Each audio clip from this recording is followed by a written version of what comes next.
All right. Here we are then. 1 o'clock. Yeah. Hey. XFM. I'll tell you what you should play. No, I'll tell you what, before you say, Yeah. we're back then. Yeah. We're back in town. Well, that was what I was going to say. You should play Boys Are Back in Town. No, this is Boys Are Back in Town. You should play that then. It's just a sec. Talk then. Someone should talk. It's obviously already a shambles. Can you believe that? I'm amazed that we're back on the air and it's already a shambles. What are you doing? What? What are you talking about? I'm talking. No one was speaking. The record was ending. No one was speaking. It was just. Well, I might shut off. Already, I might shut off. It's like nothing's changed. Boys Are Back in Town on XFM 104.9. We're back then, aren't we, Carl? I'm Ricky Gervais, with me Stephen Merchant and Karl Pilkington. I'm not coming back. I'm definitely not coming back. Oh, care that I'm not coming back. Rick, I seem to remember the end of the last time we were on. What was that, 3 months ago? Yeah, 3 months ago. Carl said he's never going to do the show again. There was nothing that was going to bring him back. Yeah. He didn't enjoy it, wasn't going to do it. All the ruse, right? Really? Yes. I've only been coming back for about 2 months, because he's got our agent now representing him. I thought he was a fool. Really? Why? Well, what's he done for me? What's he done for us? No, I know, but I mean, he's your agent, so, and he's sort of calling Graham. And it was all a con, so Carl could get Mondays off. Poor Graham, the station's struggling enough as it is. Yeah. It's like running around like a headless chicken. Yeah. No one's listening. That's why I don't bother talking on the record then, because there's no loss to London. Sure. Right? It's pointless, this show. We don't do it for the money, we don't do it for the kudos. I don't know why we do it. No. Is there anything on telly at this time? I'm going to have to lie in. I know. But, it's all a ruse to get Mondays. He's got Mondays off now, because he has to do the show, 2 hours, right? And he's still getting paid. And it's all a con, because he knows that he's holding him over a barrel, and it's like, we've got to keep Carl happy. Right? I had Mondays and Tuesdays off before Duncan got involved. No, but you know what I mean, though? And it's like, poor Graham, who's the MD, in charge of the thing, probably pulling his hair out, worrying about the station, right? It's a sinking ship. And then Carl comes along, well, I'll do it, but I want Mondays off. He's probably sitting home now. His family, he's probably ridiculed by his wife. His kids almost certainly would have lost all respect for him. He's been fooled by Karl Pilkington. He calls his mates and goes, I'm busy, Graham. I don't, I just can't think. It's embarrassing. But do you know what I mean? And you think it's funny, and you think you've got one over him. He's going, Monday's off for 2 hours. Yeah, you do. You think, and now you're not embarrassed. We've said it on air. But you're only conning yourself in the long run. Because, do you know what I mean? I hate that sort of, the world owes me a living, what can I get out of the world? What are you going to give back to the world, Carl? What are you doing now then? Are you going to prepare Mondays? What have you prepared for this show now? You've had 3 months to prepare. Yeah. What have you got? What have you got for us? Okay, what's happened in the last 3 months? What? In this place or just my life? Well, what have you got for us? 3 months, we're cloning about, you get Mondays off, you're getting paid for it, you've got a cushy deal, you're having a laugh, you're taking the piss out of the management, right? So, what have you got for us? Give it to us. I've kind of, updated Rockbusters a bit. Right, brilliant. Yeah. Right, so, and you said don't mess with it. If something's good, don't mess with it. What do you mean it wasn't good? It was never good. It was never good. Of course we had to fix it. It was fun to do. It was a laugh. I mean, I imagine it was much more fun for me than the 450 listeners. You know what I mean? I enjoyed it. I enjoyed squeezing your head and dressing you up. No, but that's just it. When I had a meeting with Graham, right, I said, look, I'm not being funny. I don't want to do it anymore. Yeah. I've had enough of it. Yeah. And he was like, oh, what's up with you? You sounds like you have a right good laugh. I said, yeah, but that's all good acting and stuff. I said, it's hell in there. I said, he's talking about Vietnam. Yeah. I said, having my head squoze, right? What? Squoze is still not a word. We've been away 3 months. It's still not a word. Right? Yeah. I said, he's putting a dustbin lid on my head. Yeah. You told this to the MD. He's hitting me with a tray. Yeah. He's chucking toilet paper at me. Yeah. And he said, yeah, but that's all over 2 years. I said, no, that was the same day. Okay then, what has changed in 3 months? They're listening, they've been listening for 6 minutes now. Come on, give us something. Bit of Nickelback. What's happened in 3 play a record and let him 3 think. months? What, in my life or in here? Nothing's happened here, nothing's changed here. Right. But, I don't know, do you know last time we were on? Yeah. Right? And, I was telling you about the woman over the road, where I live. The one that walked around naked? There's a woman who walks about the flat naked, this right? is when Carl was watching a woman naked, then she looked at saw him looking. So what he did, this is the genius he did to get out of this, he pulled his pants down so he was naked too. His girlfriend comes in and goes, Carl, what are you doing? He went, I can't tell you now, but don't look out of the window. Yeah, go on, sorry. That woman, she's bought some blinds.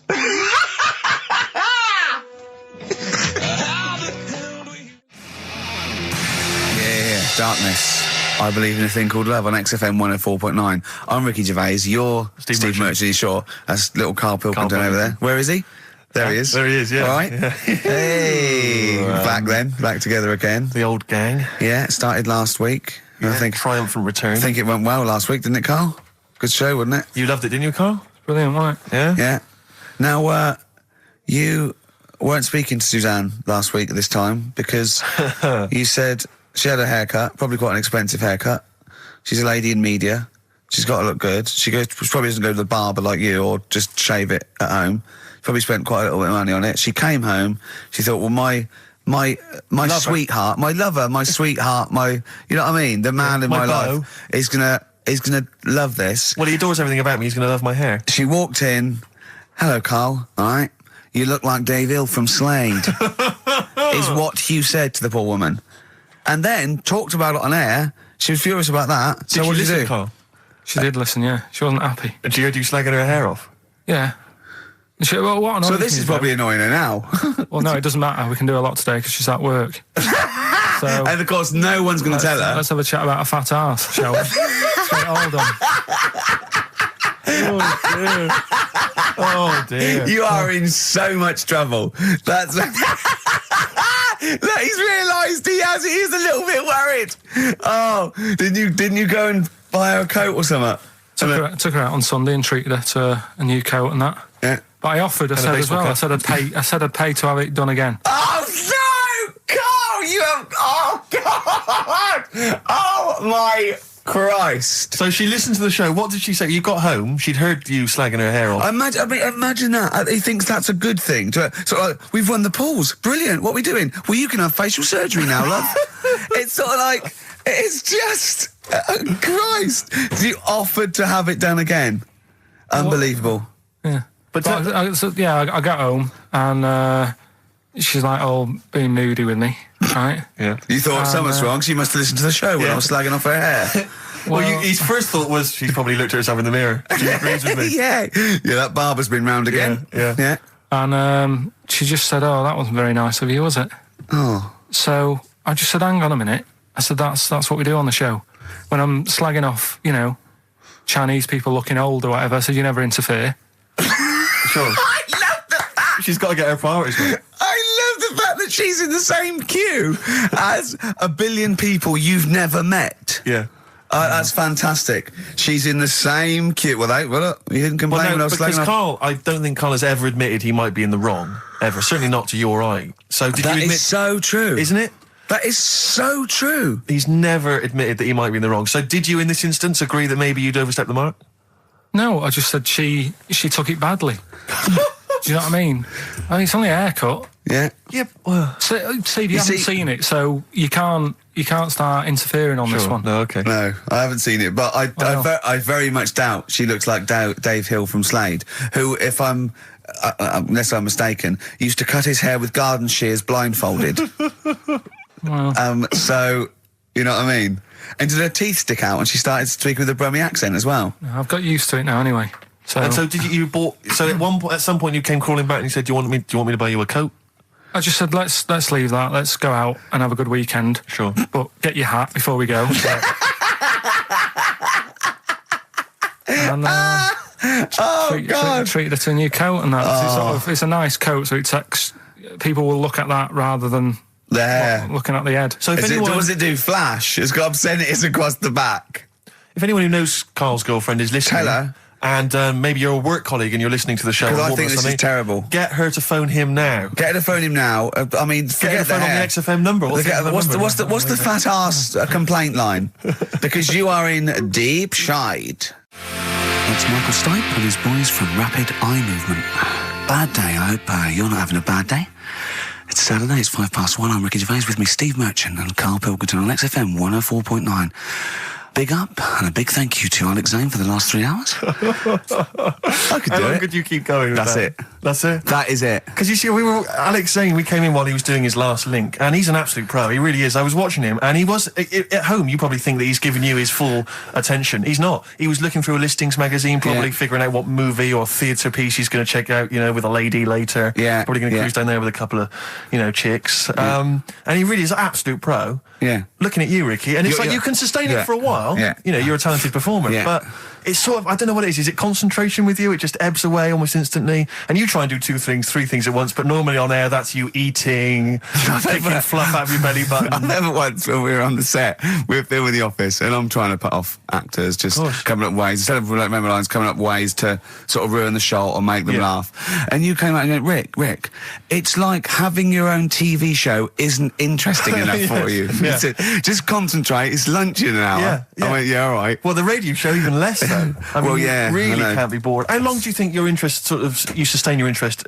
I came in too early, because I got bored just before we came on air. Sure, okay. I came in too early. I got to stop getting the cabs early. Yeah, so you're bored now, I think I've got to get here about 5 to 1, and then I think that'll last me till about 1:30. Again, as he was saying that, he's not giving you his attention. He was kind of leaning back. He's put his feet up now on the desk. I've got to be comfortable, haven't I? And this CD rack's in the way. Sure. Well, you get yourself comfortable now. Get yourself settled. And then sort of... Because a lot of people will move the... There's the microphone moving now. That's the squeaking going on. You've broken the CD rack. You could actually, of course, you could move the CD rack by getting up and moving it. No, that's too much effort. You've got to try and do that whilst angled on the seat. I'm nearly laying down. It's almost horizontal. It's the most you can get. Well, I'll tell you what. I don't know what those listeners are thinking of what Steve Merchant say, but don't believe a word. All right? Oh, nice. Classy. Yeah. 5 minutes past 1 o'clock on XFM 104.9. Ricky Gervais, Steve Merchant, Karl Pilkington. A retro cut there, Thin Lizzy. Don't believe a word on XFM 104.9. I'm Ricky Gervais, with me Steve Merchant. Bubba-doo-boo. Who's that over there? It's Carly Pilk Boys. You all right, Carl? Oh, that's clever. How you doing? Yeah, I'm all right, yeah. Yeah. Wallace Chambers, Kings of Leon on XFM 104.9. I'm Ricky Gervais, with me Steve Merchant and Karl Pilkington. And England are world champions again then, so... Oh, it's brilliant. It was amazing, wasn't it? See, I'm not a rugby man at all. I never watched rugby. I think the last time, was when we won about 12 years ago, whenever it was. And I got into it last week because I realised... we were doing so well. I'll watch England win anything. Yeah. Do you know what I mean? I don't care what... In fact, I wasn't into war when I was little until I realised we were so bloody good at it. We are really good at it. It's brilliant. But, yeah, fantastic. Yeah, it was great. Right, that's the rugby thing over. What next? That's it. That's all I've got. That's all I had today. It does steam me... Sometimes I watch it and it does remind me of when I play rugby, because one of them will boot it down the field, and then someone will catch it and boot it straight back again. Yeah. Which is essentially how we play rugby. I was made to play rugby. We had to play rugby. And I don't think I'd get rid of the ball so quickly. Yeah. I don't think I ever got tackled or fell over. Yeah. I think I touched the ball about 20 times in the 2 years it was compulsory. Yeah. I was terrified. Yeah, absolutely. And same as cricket. I can't... I'm a terrible batsman. I'm all right at bowling, but it seemed like the pastime for people I went to school was to injure you. Yes. It was funny to see someone poleaxe. It was funny to see someone get a cricket ball in the head. Absolutely, yeah. You know, I never relaxed into rugby, because the first day I was going to play it, my mum, I swear to God, my mother said, "You're playing rugby today, you got the kit and everything. Enjoy it, be careful." There was a kid at my school who broke his neck. And thanks very much for that. See you later. So I just went to school absolutely petrified. One thing, broken neck, is that or you get better in a couple of days? Oh, you can find your wheelchair. No. Enjoy the game, though. Yeah, no, it was absolutely petrified. I was just petrified from that day. See, at least American football, got helmets. The helmets. Yeah, but anyway, no injuries, thank God. Thank goodness. So, well, I tried to play rugby, but it's awkward when you've got glasses. I don't know, there's something about you didn't really play with glasses on? Yeah, well, I couldn't see anything, could I? I couldn't see anything. How else was I going to play? Oh, my God. And so you're bound to be cautious, because inevitably you're a bit more cautious when you've got glass next to your face. But you were the tallest person on the pitch as well? Yeah. I mean, you were, when you were about 14, you were probably 6 foot already, weren't you? Yeah. And everyone else was, what, 5'2"? Yeah. So you were... towering above them. With glasses on. Just with the glasses on. And you've got pretty cool glasses now. You've had a bit of a makeover. It's like Trinity and Suzanne said, first thing to go, the glasses. Sure, sort them out, yeah. And presumably you used to have those National Health sort of bottles. Pretty much. Yeah. Is it true? You've never been able to mosh? I tried to mosh. Because I've always watched people stage dive in, moshing at concerts. I've always thought that looks like brilliant. You know, when they ride above like everyone's wave, heads, like they're surfing across someone's hands. Amazing. Everyone's like, yeah. And I've always wanted to do that because I'm a big rock music fan. And the only time I did mosh was at Rage Against the Machine. I tried to mosh at Rage Against the Machine. I love the idea of a band called Rage Against the Machine. Aimed at a man with glasses who won't mosh. Well, it was at the Reading Festival, and I think the lead singer, I forget his name, he went, can I just remind everyone that racism and fascism are on the rise in Europe again. Let's not let it happen. What did you do? And we all cheered, obviously. I mean, if there's one thing that guarantees a cheer at Reading Festival, it's down with fascism. And what did they do about it after the concert? Went back and... went home and had a cup of tea? Probably, I don't know what they got sure. They didn't go to Europe then and try and start... I don't think they got involved politically in Europe. I think they just continued to rage. Against the Machine? Yeah, mainly. But largely in America, I think. Sure. I tried to mosh, and I got moshing, and glasses flew off.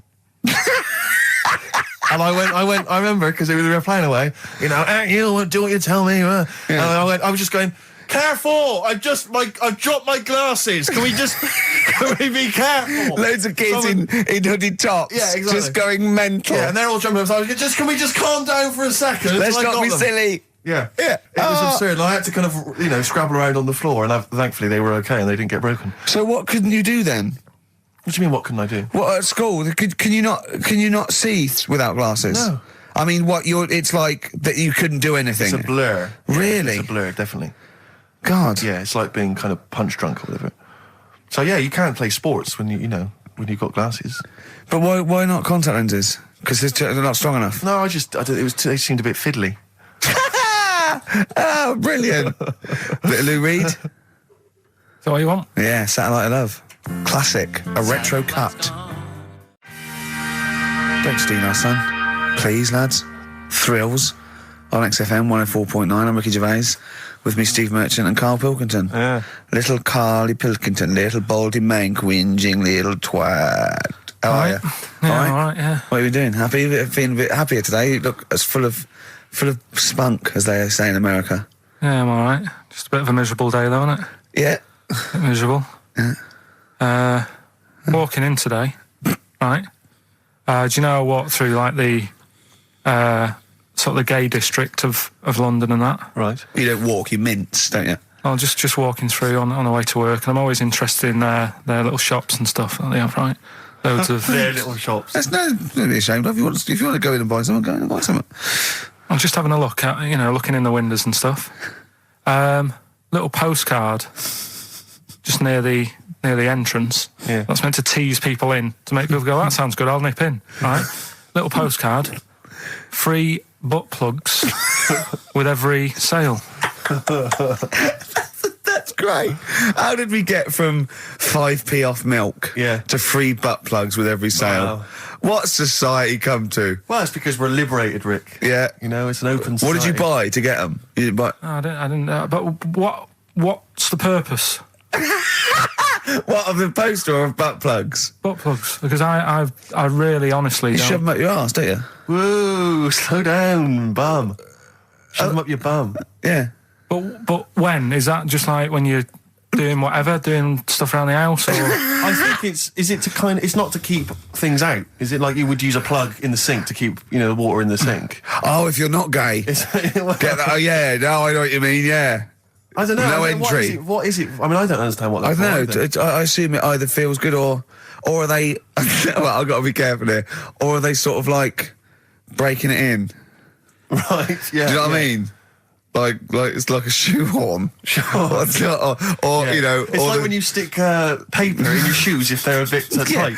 Or those people who sort of like put little bits of wood in their lips, and then as soon they've got big plates in their lips. Yeah. Same as the butt plug. It means you can, you're ready for anything. I don't know, do I? The Carl's face. Well, if you know what butt plugs are used for, then why not get in touch? Ricky.Gervais@xfm.co.uk. What do you think? If there's any... I can't believe we're already on this subject. I know. It's 1:05 and we're I was going to say then, if there's any people who use butt plugs, and I was thinking that Karl would have said, well, they're not up yet. Yeah. Because they go out late. No, but what is it? We're award-winning people. We've written a TV show. Not on radio, though. Not on radio. We're rubbish on radio. I know, we've got nothing to lose. But I always say to you, Steve, that I like educating people and that. Now, the way I see it is I didn't know what they were. Let's phone to going. Someone might know about butt plugs. All right, we'll get. No, get them on. Ask them. No, because they might say something dodgy. Oh. Yeah, whereas, what have we just been doing? Just take a chance. Take a chance and tell them not to swear. Well, you tell them.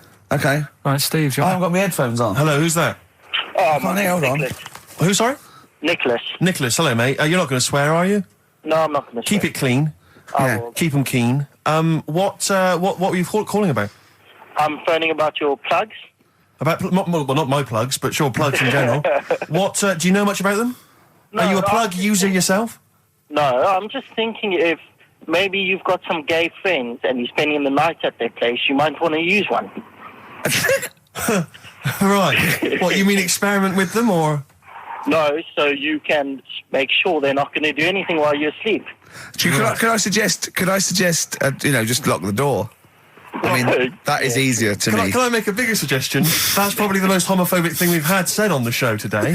Thanks very much for your call. Right, okay, good. Well, that's why we shouldn't put people on the line. Just, without checking first. I think Carl's made a good point. That's the calibre of listener we've got. Jet, are you going to be my girl on XFM 104.9? I'm Ricky Gervais, with me Stephen Merchant. Over there, little roundy bald head of Karl Pilkington. Good news and bad news. Good news is, boys are back in town. We're here for 2 hours. Hello. Bad news is, we have no monkey news, gay fella news, or little Chinese fella news. Really? We're going to try and, then leave that for a week, and then maybe come back to it. Yeah. Why do I get the feeling that within 20 minutes we'll be talking about little gay Chinese monkeys? Carl, think of that. We have got monkey news. Have we? Oh, yeah. So we've already broken that promise. Oh, okay. I thought we were going to try and sort of talk about something else. I've just done Jonathan Ross show, and they don't talk about the same things every week. It's weird. It is weird. But, or as Carl says, weird innit? Yeah. So, gave this show about 5 plugs. Nice one. Yeah. So, I think we'll get upward of 800 people listening. Oh, double. For the first 2 minutes. Yeah. And then turning back. They're already switching over. I'd have thought so, yeah. I spoke to my friend yesterday. He's a little bit of an old fella, and he said that for his own amusement, he had an iPod in his car, and he bought a little sort of transmitter, and he could transmit the music from his iPod to sort of just beam it, kind of as he was driving along, to sort of passing cars. What do you mean? Make their radio play it? Well, but if they had it in the right frequency, yeah. Pointless, completely pointless, but not dissimilar to this show, I imagine, in terms of the number of listeners. Yeah, but I was going to say, what's the chances of people having this frequency on? Absolutely pointless. So it's probably about the same, yeah. Do you know what it reminds me of? When I was young, I wanted to get into radio. I was excited in radio. When I was sort of in my, I don't know, I was 11 or 12, my friend and I, we got a little mixing deck, and we used to host our own radio show. Brilliant. From his bedroom. We didn't have a transmitter, so we'd put some speakers in his front garden, in some bushes, and sort of broadcast it to people who were walking Again, by. probably over the week more listeners than this show. Almost certainly. I love the idea. It never happened, but I always was hoping that maybe some girls would just come by and just sit and listen. These guys are great. I don't know where these sounds are coming from. It seems to be that bush, but... Or Noel Edmonds coming along going, who are these guys? Yeah. Can you get on my breakfast show? Can they stand in for me when I go on holiday? Yeah. Yeah. I did sort of pirate radio. No, go on. Got into hospital. Yeah, the normal radio, but you had an eye patch on. Go on. Dad was in hospital, right?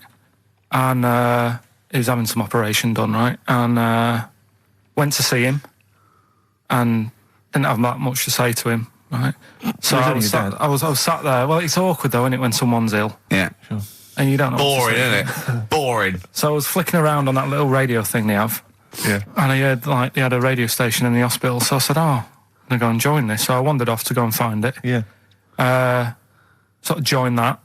Did a little show on there. Thought I can sort of get out to the masses here. My mate made a little transmitter. Did a little pirate radio show from the... got kicked out because they found out, and apparently I put the station at risk because all the stuff could have been taken off us. But from Little Acorn, 16 years later, he's on a show with less listeners. Yes. Brilliant. Can you imagine if you've gone into hospital, you're already pretty depressed, there's the fear of these bugs, super bugs in the hospital. Yeah. Maybe you've got some quite serious illness, you don't know if you're going to make it. His voice is what you hear to cheer you up. All right, weird, isn't it? I saw a programme about a parasite the other night. Yeah. Apparently, they get in through your eye and eat their way up through your genitals. Anyway, here's Radiohead. Yeah, exactly. Play a record, Carl. Stone Roses, yeah? Oh, Fool's Gold. Classic. Stone Roses, Fool's Gold. XFM, 104.9. Brilliant. Can't help but notice you've brought some sandwiches in, Rick. What's in them there? Cheese and onion. Cheese and onion? Yeah. Because I've never, ever seen you make sandwiches before. I've seen you take a piece of bread out of a loaf and sort of fold it in half. Crumbs everywhere. Well, Jane made that for me because I was in a bit of a hurry. I didn't think for a minute that you Why? Because it looks neat. Well, they're wrapped in the tin foil. A knife has been used. As opposed to chewing round the baguette. Exactly. Yeah, breaking it in half. Yeah. Albert Steptoe. Yeah, brilliant. Yeah. Nice. It's great, but the onions are strong. Are they? Making my eyes water. Yeah. If I go and breathe on you, it'll cure any sort of skin disease you might have. Skin disease. We watched that, Carl, that Carl was raving about that thing about parasites, about worms coming out your brain and that. And I watched What is this? Is it a TV show? Yeah, called Body Snatchers. Right. And it was pretty fascinating. And, amazingly shot as well. I mean, it's got to win an award for photography. Yeah. And there was one bit that this little girl had been bitten by a mosquito and laid her eggs, and it went to the doctor. She had a lump on her neck, like a boil. And they pulled it out, and it was like a bullet, this maggot. Oh. And they put it down, and it was wriggling in her blood, right? But the hole left was sort of aesthetically pleasing. You know, like that feeling you get, like, I once had an ingrown hair, and I quite liked it when I pulled it out. And it's a perfect little hole. And I thought, I wouldn't mind having those as long as they sort of, like, healed over. What are you talking about? I don't know. It's weird, isn't it? But why would you want a hole in your body? No, it's got pulling something out, sort of like pulling something out of your body. It's I sort don't of know what you're cleansing, talking isn't it? No, but it's sort of like, I don't know what it This is it. You watch one programme recommended to you by Carl, you've turned into Carl. You want a hole in your body? No, it was like, like squeezing a really good sort of like spot. I mean, I haven't squeezed spots for ages. And I'd never had spots, but maybe that's it. I didn't have spots. Right. And I always thought that'd be nice, squeezing a spot. I don't know what you're talking about. Why would these things be pleasurable? Why would an ingrowing hair? That's great fun. That was good, because I got it. It was like a little lump, and I pulled it, and then it pulled out, and it was like left a little... I know what you mean. Because I get thick hairs and like really... Oh, when they come out, it's like a bit of wax. Yeah. Like putting out a little candle. And I love that. What? Yeah. Because I've got not much hair on my head, no. Right? It sort of grows thicker on my face. No, not true. Sure, but go on. Yeah. No, it does. Not true, baby. Go on. No evidence for that. Just made it up. So it grows sort of thicker on my neck and that, and now and again I'll see like something that's like a twig. Right, it's really thick. Yeah, you feel it, and then you think, oh, I'm going to have that. And then you work at it, and then when you get hold of it, it's brilliant. It's like pulling out, it's fantastic. It's waxy and build up, and it pulls it out, and it stretches your skin, and it leaves a hole. I've just realised why we talk about Chinese people, monkeys and gays every week. Why? Because this is the sort of replacement. This is what we've got if we're not talking about them. But it was great as well. And there's this parasite, right, that lives in a fish, right? And what it does... it changes the fish's behaviour. Because to breed, it has to get its body temperature up, so it has to get into a bird. Right? What needs to get into the bird? The fish? Parasite. The parasite needs to get into a bird, right. So it changes the behaviour of the stickleback, and it makes the stickleback sort of suicidal. So the stickleback doesn't flee when it sees a heron, it gets caught. Right. Because this stickleback has changed its behaviour. Carl didn't quite understand this, I still don't really get it. I watched it, and you see like the fat fish and that, and you go, oh, it's not well. But I don't understand. Well, all it does is, it has to get into a bird because it has to breed, to lay its eggs, it has to have a raise of body temperature. So the fish is cold-blooded, so it has to get into a bird which is warm-blooded. There's lots of things, there's certain things at that level. Why is it doing that? Because it needs the temperature. It needs the heat energy for its reaction. Just like, for example, that's why your balls are on the outside. Because the cells have to be a certain temperature to survive. I don't know if it's the sperm or Sertoli cells, but they have to be a couple of degrees below body temperature. Otherwise, they'd be in a nice cage and we wouldn't get kicked in the nads. What do you mean? That's why your testicles are on the outside of your body. They have to be a couple of degrees below body temperature. Yeah, but that isn't why they're there. You see, this is like the chat we had last week about the giraffe having a long neck. What do you mean? They're there because that's where they happen to be. They didn't go, right. Well, that's what evolution is. It's a selection process. It's not a will. The balls didn't say, look, I'm too hot, let's get us outside, let's get outside of here! All right, hang on a minute then. What? So a little man monkey, right? Theirs are in the same place as ours. Yeah. But they're walking around naked, so it could be anywhere. They could be, like, on the back. It doesn't matter where they are. They call it... Well, they could be on the back, yeah. So why aren't they? This is a completely different... Steve! You started it! I wash my hands of the whole affair. And we're not only back to balls, but we're back to monkey balls. Yes. In one thing from about parasites, we're back to monkey ball news. Yeah. How do we get back to chimp testicle news? All right then. So this worm's in a fish. Yeah. It's like a little platyhelminth. I think it's some sort of. But what I mean is, why are they about? What do you mean? They Why? evolved. But why haven't they died out? Because they're very successful. Yeah. What do you mean? Yeah. What do you mean? Yeah. Tell me the brain event that made you say yeah in that 1 second gap. Because in a way I don't get it, and if I think about it too much, it hurts a bit.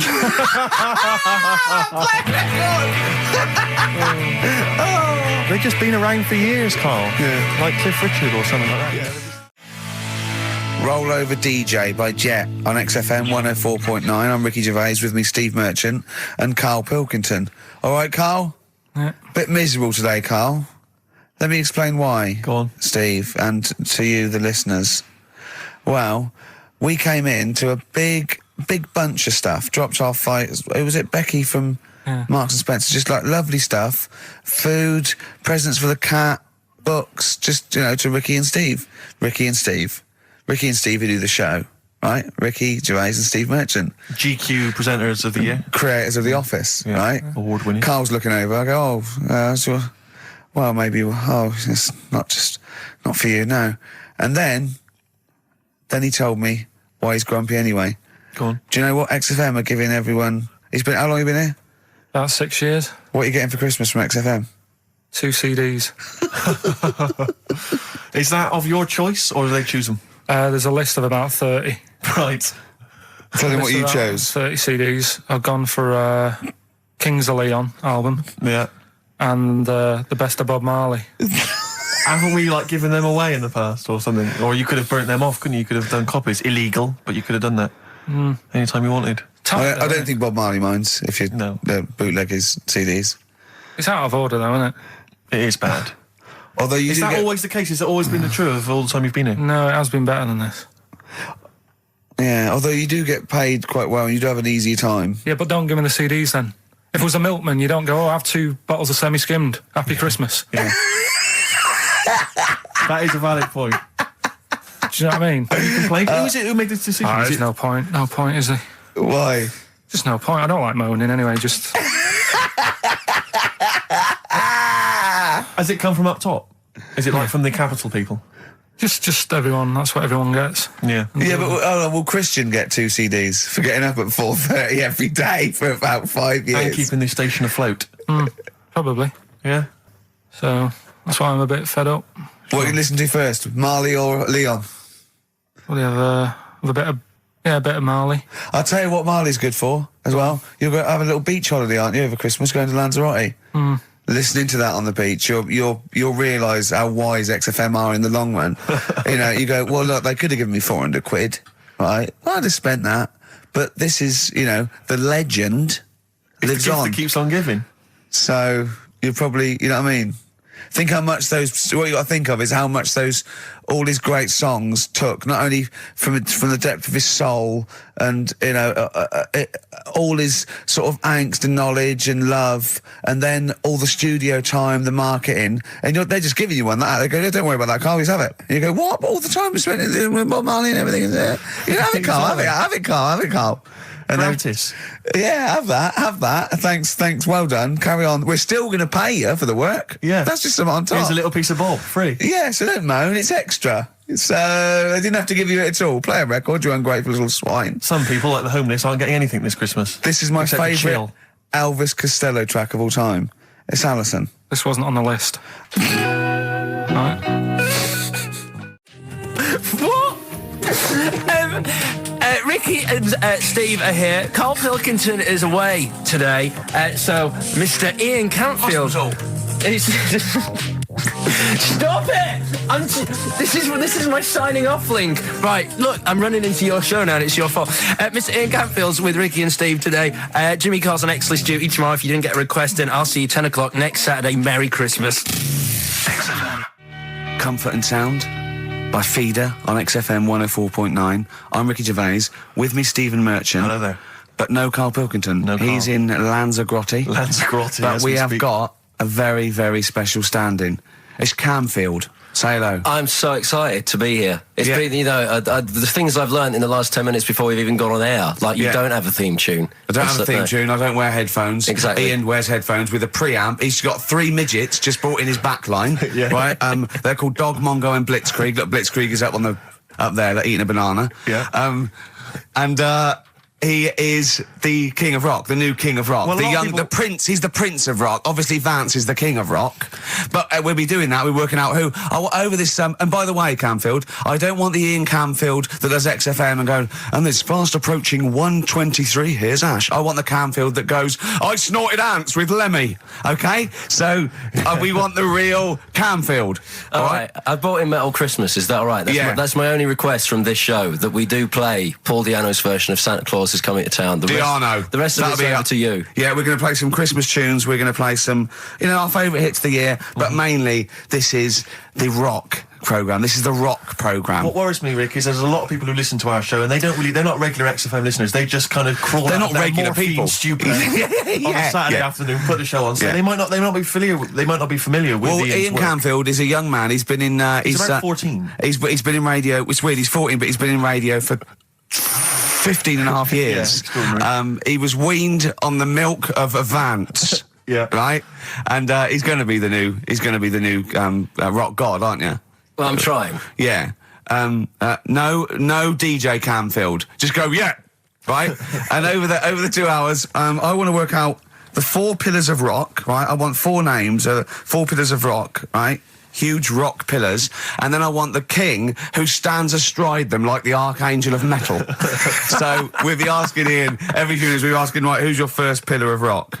And then, keeping the one that stands astride them, okay? And how many do we need? Well, we need 5 names then, don't we? The 4 pillars of rock and who stands astride them. Right, okay. Like the Overlord with these Axe Attack albums. Yeah, this is Oasis. Christmas. That was the record before us, and here we are, pre-recorded, because we did this a few weeks ago, because we're not here at the moment, are we? We're away in that. I'm Ricky Gervais, with me Stephen Merchant. Hello there. And Karl Pilkington. Well, he's not actually with us. He'll be in some of the best of clips that will be coming up shortly. Yeah, this is just us, isn't it? This is just us. We did this, when did we do this, Rick? A couple of weeks back. Hold on, what is it? It's the 27th today. Yeah. I enjoyed Christmas. I loved Christmas. I loved Christmas. I had a great time. What did you get? Loads of presents. So did I. I'm glad they made it to number 1. I'm really glad. Stroke, he, she. Yeah. I'm really glad that the pop idols, Cliff Richard, Westlife, made it to number 1. Bo Selector. Yeah, just delete that. Okay, well, we're going to play some of the best of, some of the greatest moments of the last 3 weeks. Yeah. Ever heard on XFM 104.9. What about this? Do you remember this one? Oh, which one is it? I'm Ricky Gervais, with me Steve Merchant. Over there, Karl Pilkington. The man who believes anything. I think it might be a condition due to his little round head. Mm-hmm. It's sort of like, it might be a new condition that we can call cranial spherity. And because it presses on his lobes, and the only sort of upshot of that is he's normal in every way, but he believes everything he reads or sees on Anna Nova. All right? Talking of which, Rick, I don't really follow the news. No. It's mainly boring, isn't it? Wars and stuff. Yeah. But I don't know. Well, yeah, well, it is a war. It's all this nonsense before and after. When it's a war, it's, it's in the middle of the war, you can watch it on telly. True. You get results. True. You know what I mean? Like, Do you know what I mean? Yeah. Like a test match or something. But it's all this rubbish before and after. It drags on. This recent war seemed, I thought, just generally, it was better presented than the previous one. Because I remember the first Gulf War, it was often during the night, and I couldn't stay up. Yeah, because I think the American had rights to it, like the Tyson fight, so we had to get it at 2 in the morning, exactly. Which is annoying. They had it, their prime time and that. And a lot of it was in black and white as well, when the bombs went in. When the bombs going so, this time there seemed to be a lot more colourful stuff. Yeah, it's much better coverage. I think there should win awards. Yeah, well, I'd like for to see it. awards, So, like Channel 4 won for cricket. Yeah, I mean, a few times as well, I was quite pleased to see they actually had footage of the bombs exploding. Yeah. No, good. Well done. Generally, good on you. Well done. Good on you. Yeah, it costs a lot though, doesn't it? It isn't a costly War's thing. a lot more when you got something like a Jimmy Carr game show, which probably costs about $100,000. Yeah, like half an hour war costs millions. It's almost as expensive as like Terminator 3 or something. Yeah. But I mean, But then you got a variety. Exactly. Sorry, Steve, you were talking, mate. Well, no, I just wanted to make sure you're aware that the World Elephant Polo Championships have taken place. I did get it. I think they mentioned it on. Yeah, we won, didn't we? England won. Yeah. Well, my question is, where have they been practicing? I don't know. Do you remember ever at school anyone ever saying to you, "Are you interested in playing polo with elephants?" Do you reckon it was 5 blokes in pith helmets kept sneaking into a whipsnade? Possibly. What are you doing, lads? We're practicing. Get down. Yeah. Get off them elephants. Yeah. I didn't even know we had a team. I can't believe it. No, it's like Johnny Wilkinson and the rugby lads. They're going to get MBEs, all sorts. The elephant polo boys, nothing. They're going to get nothing. I haven't seen the sun talking like them. To be fair, it's not like horse polo where I don't think there's a stick long enough. I think the elephants kick it, don't they? I think you might be right. I think they're not allowed to use their tusks. They burst it, weren't they? I think they go, start again. Raheem! Yeah. What do you mean the elephants kick it? All right, I've opened a can of worms here. Normal polo on a horse, they have like mallets. Yeah, they whack them, right? But I think it's obviously they're too high up. I think I might be wrong, but I'm pretty sure they just train the elephant to kick it. So why are people something about? Why not just let them have a kick about without? And why does horse racing have to have a jockey? Well, they just let the horses go, okay, lads, no cheating, on your marks, get set, go. Get back here. Brilliant. Yeah. Play record. Right, Adams? Yeah. Yeah, this is absolutely fantastic. His version of Wonderwall, if you've not heard it yet, you'll be loving it. You'll be loving this. Kings of Leon, California Waiting. Steve, the public have been waiting for us to return. Well, that's true enough. All right? Yeah. They had the best of last week. Was a joy. They had Camfield and us without Carl the week before. But it's been a while since we've all been together. I'm Ricky Gervais. With me is Steve Merchant. And over there, with his little sunburnt-y, baldy head, little Karl Pilkington. All right?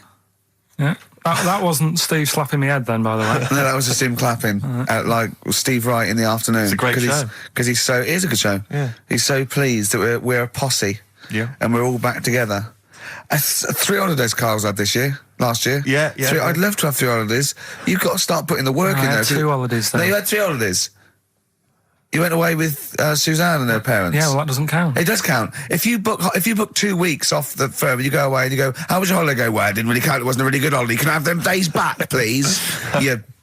My New Year's resolution is to be nicer to you, but well talk done, sense. You've already broken that. No, but talk sense.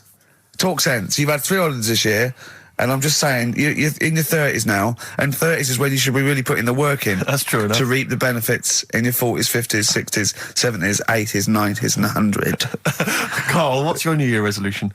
What about think before you speak? It's worth... See, I'm allowed to laugh. I'm allowed to laugh at things other people say, Carl. That one... that is a good suggestion. How was your holiday, Carl? It was all right. Right, brilliant. But that I don't see on the ratio of good to bad in Carl's mind. That might be amazing because we never hear him sing the praises of anything. I'll tell you what. Can we have a cracking little tune and then come back and hear about Carl's holiday? I'd love to do that. Let's keep it tight. Snow Patrol and Run on XFM 104.9. I'm Ricky Gervais. With me is Steve Merchant and Karl Pilkington. Yeah. So that's 3 for 1. I don't know. All right. Exciting. News. Breaking news is that there's only 2 more weeks of us before we have to go away on a little extended break again. So, can't give any more details yet. We don't know when we can come back because, we don't know what we're doing. We're going to, America. We're doing the Golden Globes, and then we're going to watch the Office pilot being filmed. Yes. And then we got bits. I'm doing a bit of a tour, so it'll be sort of the summer times probably. Yeah. I'm saying it like they care. Oh, they don't give a damn. Do you know what I mean? I sometimes think that because you think, you don't want to let down the people. You want to keep it consistent. You want to give, but really, I know I like doing this more than anyone listening. Definitely. Do you know what I mean? Definitely. I love coming in. I love squeezing Carl's head. Yeah. I love playing some records. I like sort of sitting in the room with you. I know you love it. Oh. I can't wait. I can't think of anything else I'd rather be doing on a Saturday. Yeah. So we got our Saturdays back though. Yeah, that'd be great. I mean, my alarm went off today, and I was a bit tired because we had a couple of drinks last night, didn't we? Last night, yeah. We had party. We were party animals. I've been looking for an office this week, as you know, and it's so stressful. Just walking around, just talking to agents right, okay. So my method is this, right? I walk around the area that I want to be an office in because I don't want to hear anything else. I don't want to, you know what I mean? So I walk around. To be fair, it is about a square 500 yards. Yeah. Right? It's sort Your of... house is in the centre. yeah. I walk, And so I walk around and look at placards. I go, that's a nice office. And I phone them up. There's loads of different people I'm dealing with, right? And they went, we got one in so-and-so street. I think it was 5th Street or something. I went, I went along to... I'll see you there in 20 minutes. I got there. You were there, if you remember. I looked around and I said to Steve, it looks all right. There's no pawn shops or anything like that, right? And Steve went, well, it is next to a brothel. And I looked, and there on the next thing, like, model, 1st floor, Susie, 03. I thought, and I phoned him and I said, do you know what? Don't bother coming here. No, I said, no. I said, because it's next to a brothel. He went, yeah. I went, right, okay. Just for future reference, I don't want an office literally next to a brothel, right? When I go to work, I don't want to walk past prostitutes. Call me old-fashioned. Yeah, right? as you're going into work, there's a prostitute. Yeah. Morning. Oh, she's got a cappuccino. Yeah, Starbucks, yeah. Business good? Yeah, it's a bit slow at the moment, but it picks up later this evening. Does it really? Good. And I said to him, I've got so my New Year's resolution is being like a little fascist when it comes to business. And I said, also future reference, no crack dens and no wild animals in the porch. And I just can't believe it. There's always something wrong. We went to one, right? It got there, right? And a woman said, I'm new here. She didn't know what keys she was using. And she went, it's the 3rd floor. And she went, no point, we won't both get in the lift. I went, right, will you get a desk in the lift? Right? She went, I've got a chair in the lift before. Brilliant. So, just find me an office, Rathbone Place, sort of Percy Street, Charlotte Street, Dean Street. Yeah. Yeah. 1st or 2nd floor. I'm worried we're going to get emails from estate agents, phone calls from them. You know what those people are like. I don't look at the emails. True. Fair enough. So, play a record. Enough. Fortune Faded by Red Hot Chili Peppers on XFM 104.9. With Ricky Gervais, Stephen Merchant and Karl Pilkington for the last time. Yes, we've said that before, of course, so don't get your hopes up. Yeah, we've had some highs, some lows, some laughs, some tears. Karl, you concentrating? A lot of tears, mainly from the audiences. Yeah. Now, before we get into talking about maybe some of the hijinks we've had, looking back, looking forward as well. Yeah. I came in, Karl was sitting at the desk, he went, all right? I went, all right, yeah.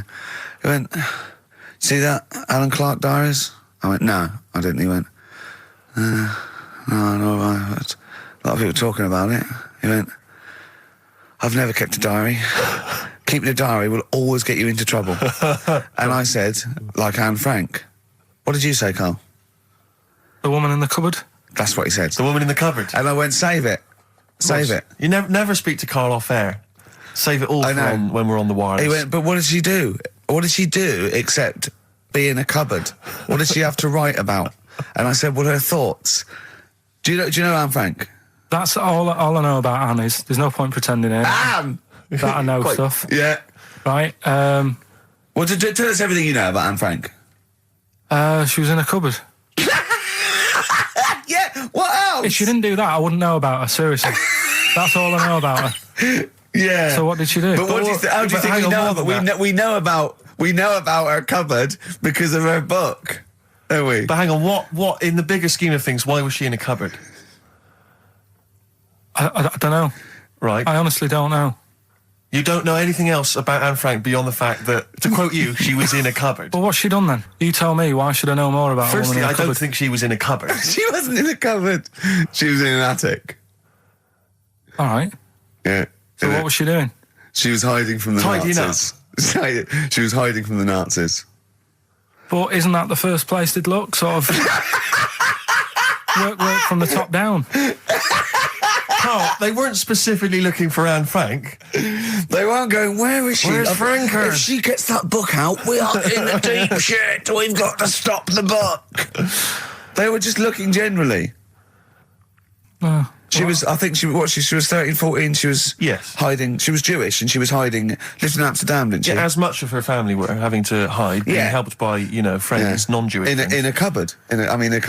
Cupboards, And how long did she sort of hide up there for? Until she was caught. Long enough to write a book. So she even got caught after all that? What do you mean, so she even got caught? We're talking about one of the great, humanist tragedies of our times, and you're going, she couldn't even stay hidden. What do you mean, didn't she get caught? No, I'm just saying, it's not a great tip then, is it? Do you know what I mean? She didn't do it well. She didn't hide until they escaped it. Her diaries are not a manual on how to hide from people. It's not how to win at I don't know anything about her, and we might be going down some ground that's a bit dodgy. I don't know enough about it. Maybe it's best just leaving it. All I was saying is diaries. Do you know, what do you do them for? Have you kept one, Steve? Never kept a diary, no. Right. I can understand your fear that it might get discovered, someone might read it, find out all about your inner secrets. Of course, the good thing about you is you tell everyone what you think about them. Yeah. Yeah, but... no one's going to find a diary and go, oh, God. Can't believe it. Carl doesn't like my haircut. Yeah. Carl thinks I look like Dave Hill from Slade. Yeah, I told you that, didn't I? Yeah, I told you that. Do you think they'll last, though, diaries and that? No, because they were a bit of a time killer, weren't they? It was something to do at the end of the day, whereas now there's iPods and that. Do you know what I mean? It's fantastic. The iPod of Anne Frank. Yeah, no, new from Sony. That would be great, wouldn't it? All her greatest hits. Who could forget? Oh, well, dear. Leave that then. I didn't know it was that deep. I thought it was just like a, You thought it was like, didn't you? Adrian Mole type thing. Yeah, what are we doing?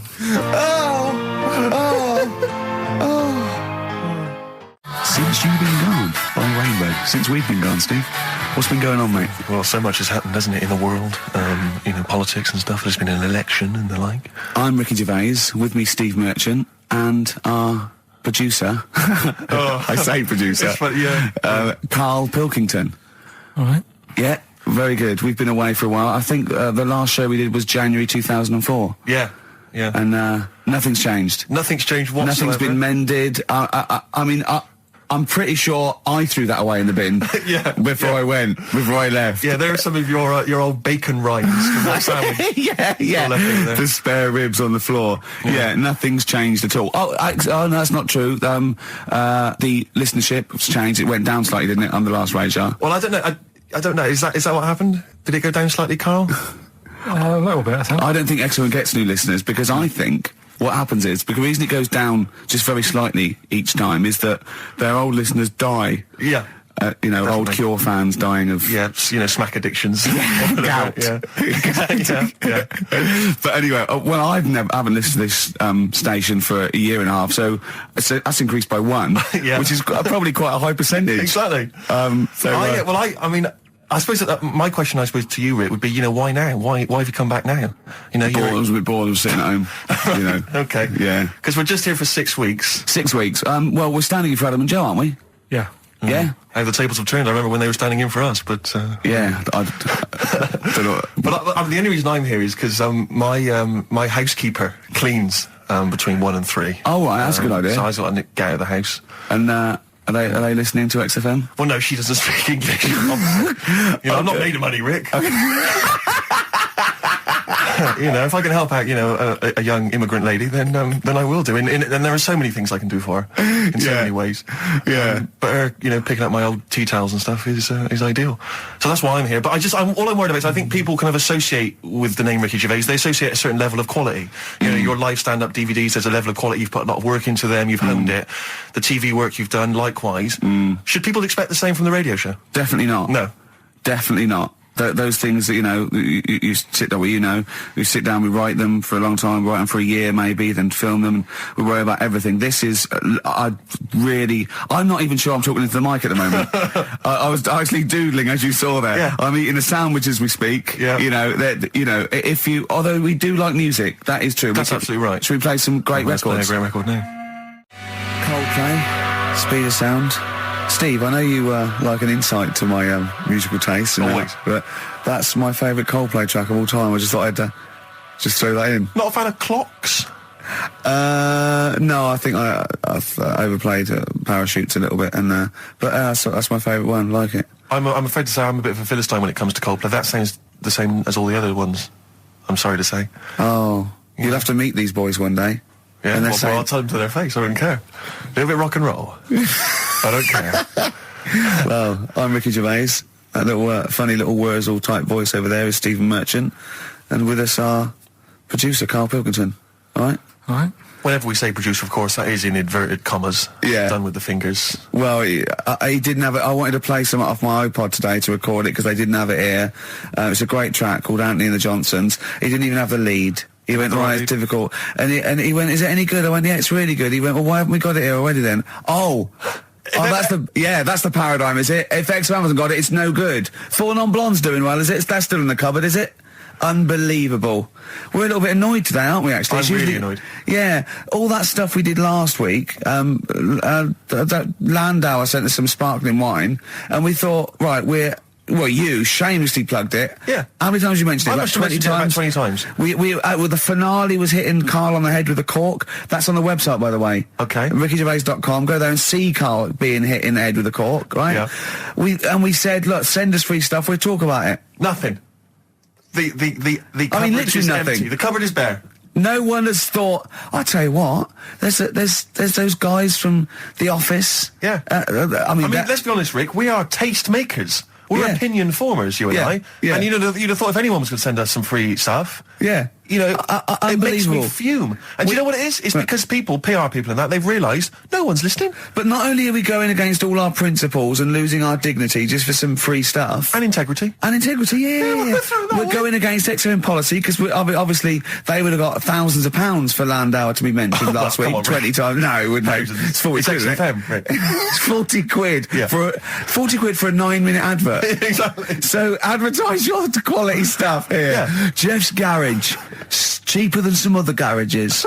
Anyway, actually, if did we play an advert once for a tattoo parlour? Yes! Do you remember that? I'm sure we played an advert for a tattoo parlour. What tattoo parlour can afford to advertise on a radio station? Unless it's a tin pot one like this. Oh, God. Oh, got some good music today, though, Steve. Oh, really? I hope so. I'll be the judge of that. Go on, AC/DC. Oh. An Honest Mistake by The Bravery on XFM 104.9. I'm Ricky Gervais, with me Stephen Merchant and Karl Pilkington, our producer. Right. In inverted commas, heat put. Yeah. They know. How are you doing, all right, Karl? Yeah, didn't they also write something about me, bald round head? Yes, perfectly round little bald man head, they said, so... Because you need to know that when you listen to the radio and that. Really matters what my hair's doing.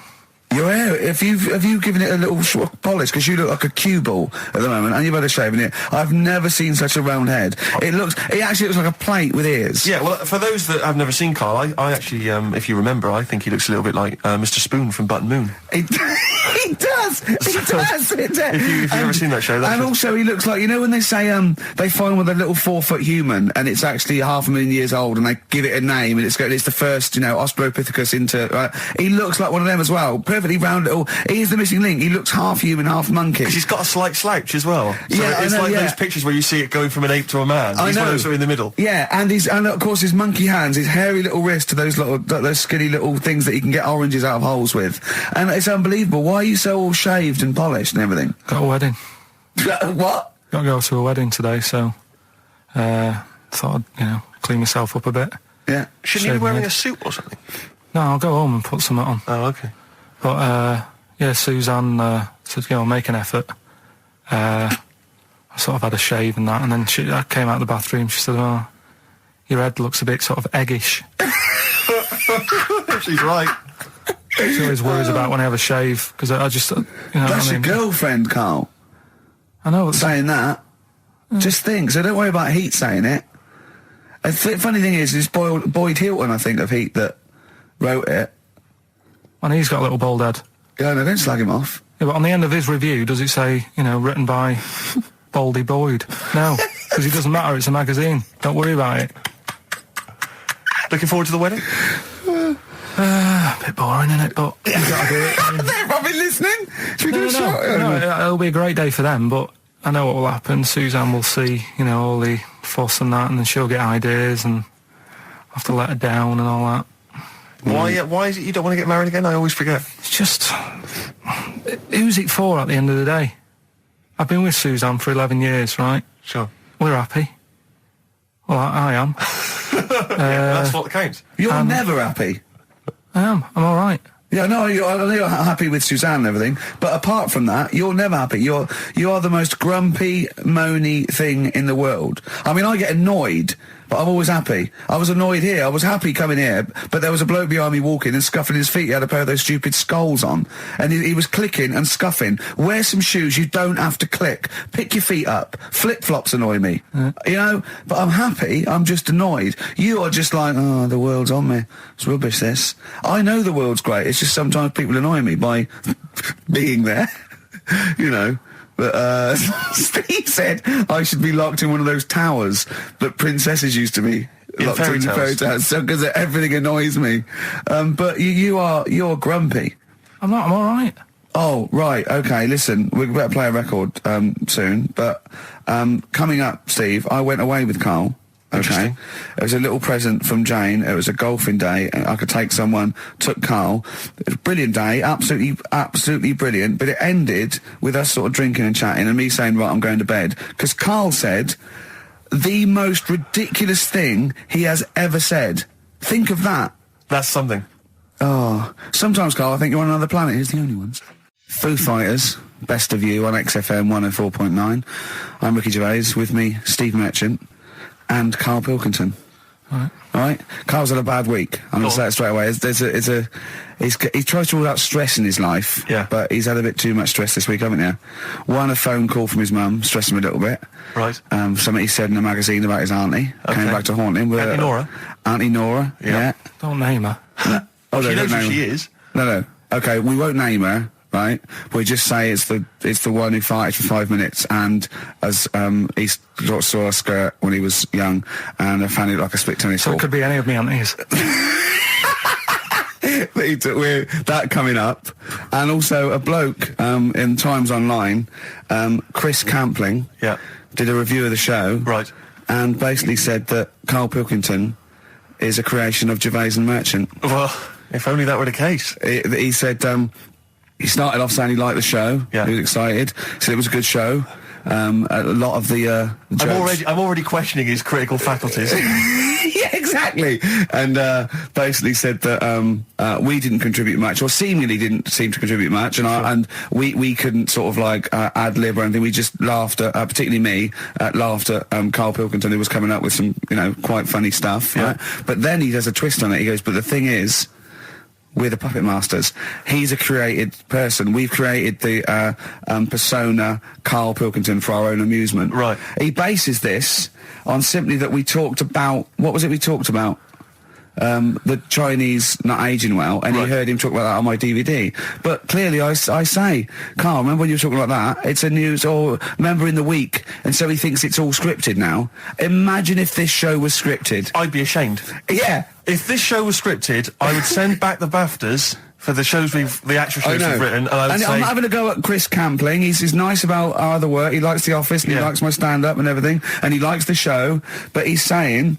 Because we're not spontaneous, we scripted this and invented Karl. So he's like, you know, we've invented another Gareth. If we had created Karl, I would not have squandered a character that good on this poxy radio station. Absolutely. Also, does he know that we spend about 3 months on half an hour script? So how long does 2 hours of drivel? But the main thing is, as if this could be scripted, it's dreadful. It's just shocking. Or maybe this is scripted. Hang on, you've lost me there. Let me just check the script. Maybe Chris Campling does not exist. Maybe I've made him up. I don't know what to believe. See, the name doesn't wash with me.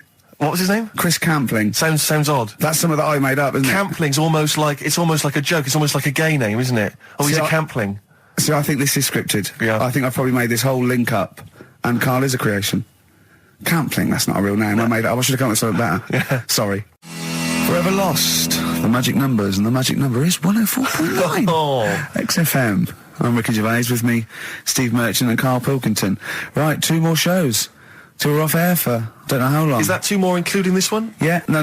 2 more after. Yeah, okay. No. It's this is one, and then there's another one. Right, 2 more. And that's shows. The last one. There's 2 more shows. Yeah, including this one. We're starting now. If I'd have said this at the end, it might have been ambiguous. But I've said it at the beginning. There's 2 hours. That's a whole show. Right. So there's 2 more shows. 2 more shows, including this one. Yes, well, obviously. So 1 more show. After it's only 1:05. After this show, 1 more. Yeah, one more. Yeah. Next week there's 1 more show. That means 2 altogether. Oh no, now it's only 1 more show. Good night. Okay. Now, it better be a good one, Karl. Have we got Rockbusters? Yeah. To win those prizes? Check. Have we got Monkey News? Check. Is it a real Monkey News, or is it something that's slightly made up that you... What? Always is. Check. Okay. Knob News? Yeah, we've got a bit of knob news, yeah. I'm worried that knob news, because it's only about penises, is a little bit sexist. Have we got any fanny facts? Can we sort that out for next week? I don't want to alienate our female audience. Welcome to Minge London. Good, I'm glad that's that. Well, brilliant. We've got a song with a story? Yeah, doing that. What is it?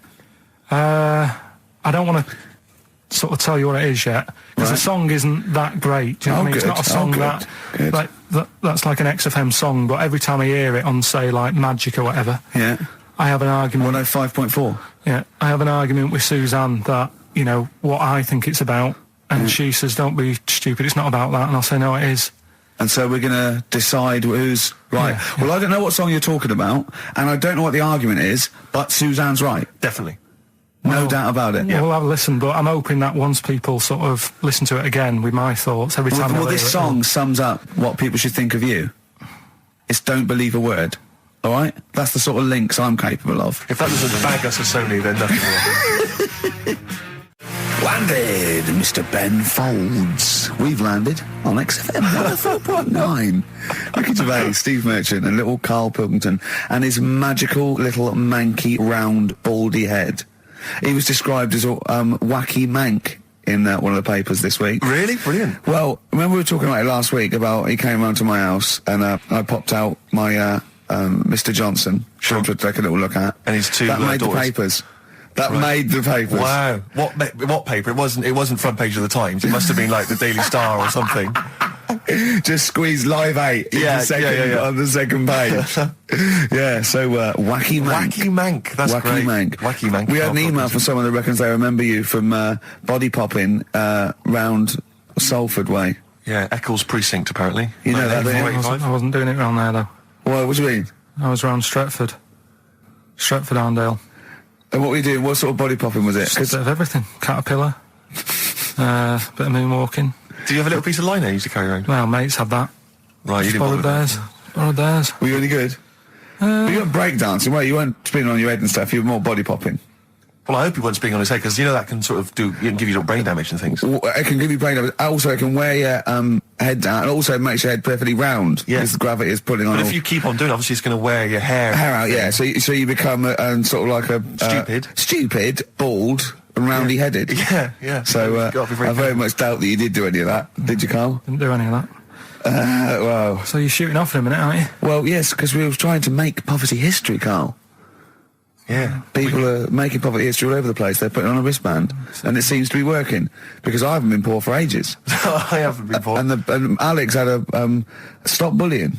Alex was wearing a stop bullying wristband, and as he himself said, he seems to have sorted that out. You haven't been bullied for ages? I haven't been bullied for years. So wristbands work. I saw one in a shop window the other day which said, stop child abuse. And I bought one, obviously, because A lot of people say, does it make a difference? But it was only £1, and I'd only spent it on kiddie porn. So, I think I've made a little difference there in a small way. On a serious note, though, I like the idea that if you're a paedophile and you're walking along the street in your Mac, right? You got a puppy in one hand, a bag of sweets in the other, and you see this wristband, and you go, "Oh, stop it." Oh, okay then. Yeah, I hadn't thought before. That's what you think. Okay, fair enough. Yeah. I won't be doing that again. Yeah, he was hanging around in Topshop for unsavoury reasons. You saw them in there for only £1. Carl, we haven't got long, have we? We've got an hour and a half because we've got to shoot off. I've got to shoot off down to Live 8 and introduce Rem.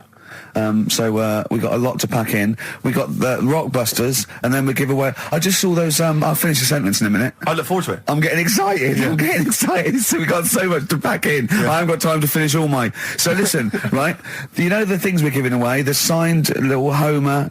The Nigel Tufnell thing and the Flanimals, right? It looks brilliant. They've done a brilliant job, the people here at XFM. So take back all you were saying about them, Carl. And also we should say as well, you've still got a chance to win that, because if you get today's Rockbusters, you go straight into the hat for the big draw, so you've still got a chance to win all those top prizes. Play a record. Bit of monkeys. Yeah. How did you meet your girlfriend? Through work. What, through her work? What, you found out and said... We worked at the same place. Oh, you're right. Yeah. You're quite an enigma, aren't you? Could you give us more on that? At work. You met her at work. What, she came in selling sandwiches? She was going through the bins outside. What do you mean you met her at work? Why are you having an attack on me? You're the one who's sad and lonely. No, he's done you again. Yeah, but what I thought was interesting was I just scratched at him and he just went mental. Yeah, no, it's like a bear caught in a trap. It's funny, isn't it? You'll never learn. Come on. I think I've got SAD. What's that mean? That thing when it's Sade. When it's dark outside and you feel depressed. Oh yeah. I think I've got that. But you're from Manchester, aren't you? Isn't it like pitch black there all the time? Isn't it like which countries? Is it Iceland where it's like dark all year? The land of the mole people. No. Yeah. I was telling Steve before. In fact, I'm not going to bore you with it. Go on. What were we saying about Wayne? Well, you bored me with it earlier. Can't you bore him with it? Yeah, it's only fair. What were we saying about what? Wayne King. Carl, play a record. Oh, that's disgusting, Carl. You're a pervert. Tickets for K-Fest. Right, go on. What's that? It's like a rock thing that's going on tonight. Right. If you're into that Welsh. Right, well, name some of the bands. Names of the bands. Niall. Go on. Right. That's one of the bigger ones. Mark Lanigan. Who? Not Lanners. Is Lanners playing? He's not really. Yeah. Mark Lanigan really playing there? I think so. God, who's that? What? Who's that? Who is Lanigan? Is he someone you went to school with? Who is Mark Lanigan? Who else is on? Who is Mark Lanigan? Is he the promoter? Is there a baguette-shaped gap left in their holdall? Before, let's make some bread that you can fit down your trouser leg. What? That's not true! No, it's not! I read it in Euston train station. I was waiting to go back to Manchester. Where did you read it? Scrawled on the wall in graffiti? Yeah. Do you know was it also meet me here for cockfun at 12 o'clock? The upper crust sandwich shop, Euston station. It's on the wall. Ages ago. Yeah. Only people with money had drinking or something. That's like one of my film reviews. Years ago. Welcome to History Now. Now, ages ago, only people with money had drinking or something. Keep going, Carl. Keep going. Like spirit and stuff. So they'd it's like businessmen. It's easy for you to say. This is getting to be cruel, isn't it? This is amazing. Yeah, go on. Why did you open your mouth, Carl? What were you hoping was the best that could happen? Because you were trying to make me look stupid before with the planet, so... Whereas you know... Yeah, go on, no, come on. Businessmen with money. I've got to drink and ching. The pigs come, if you like. Sorry? What did you say? What did you say? What did you say? When you do what, Carl? What? What did you say?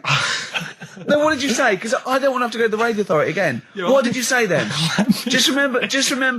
We are going out live, Carl. Yeah, remember Tom Binns, right? What did you say? What I'm saying is, why were they shouting Vera? Because pigs don't come to the name, do they? Hey?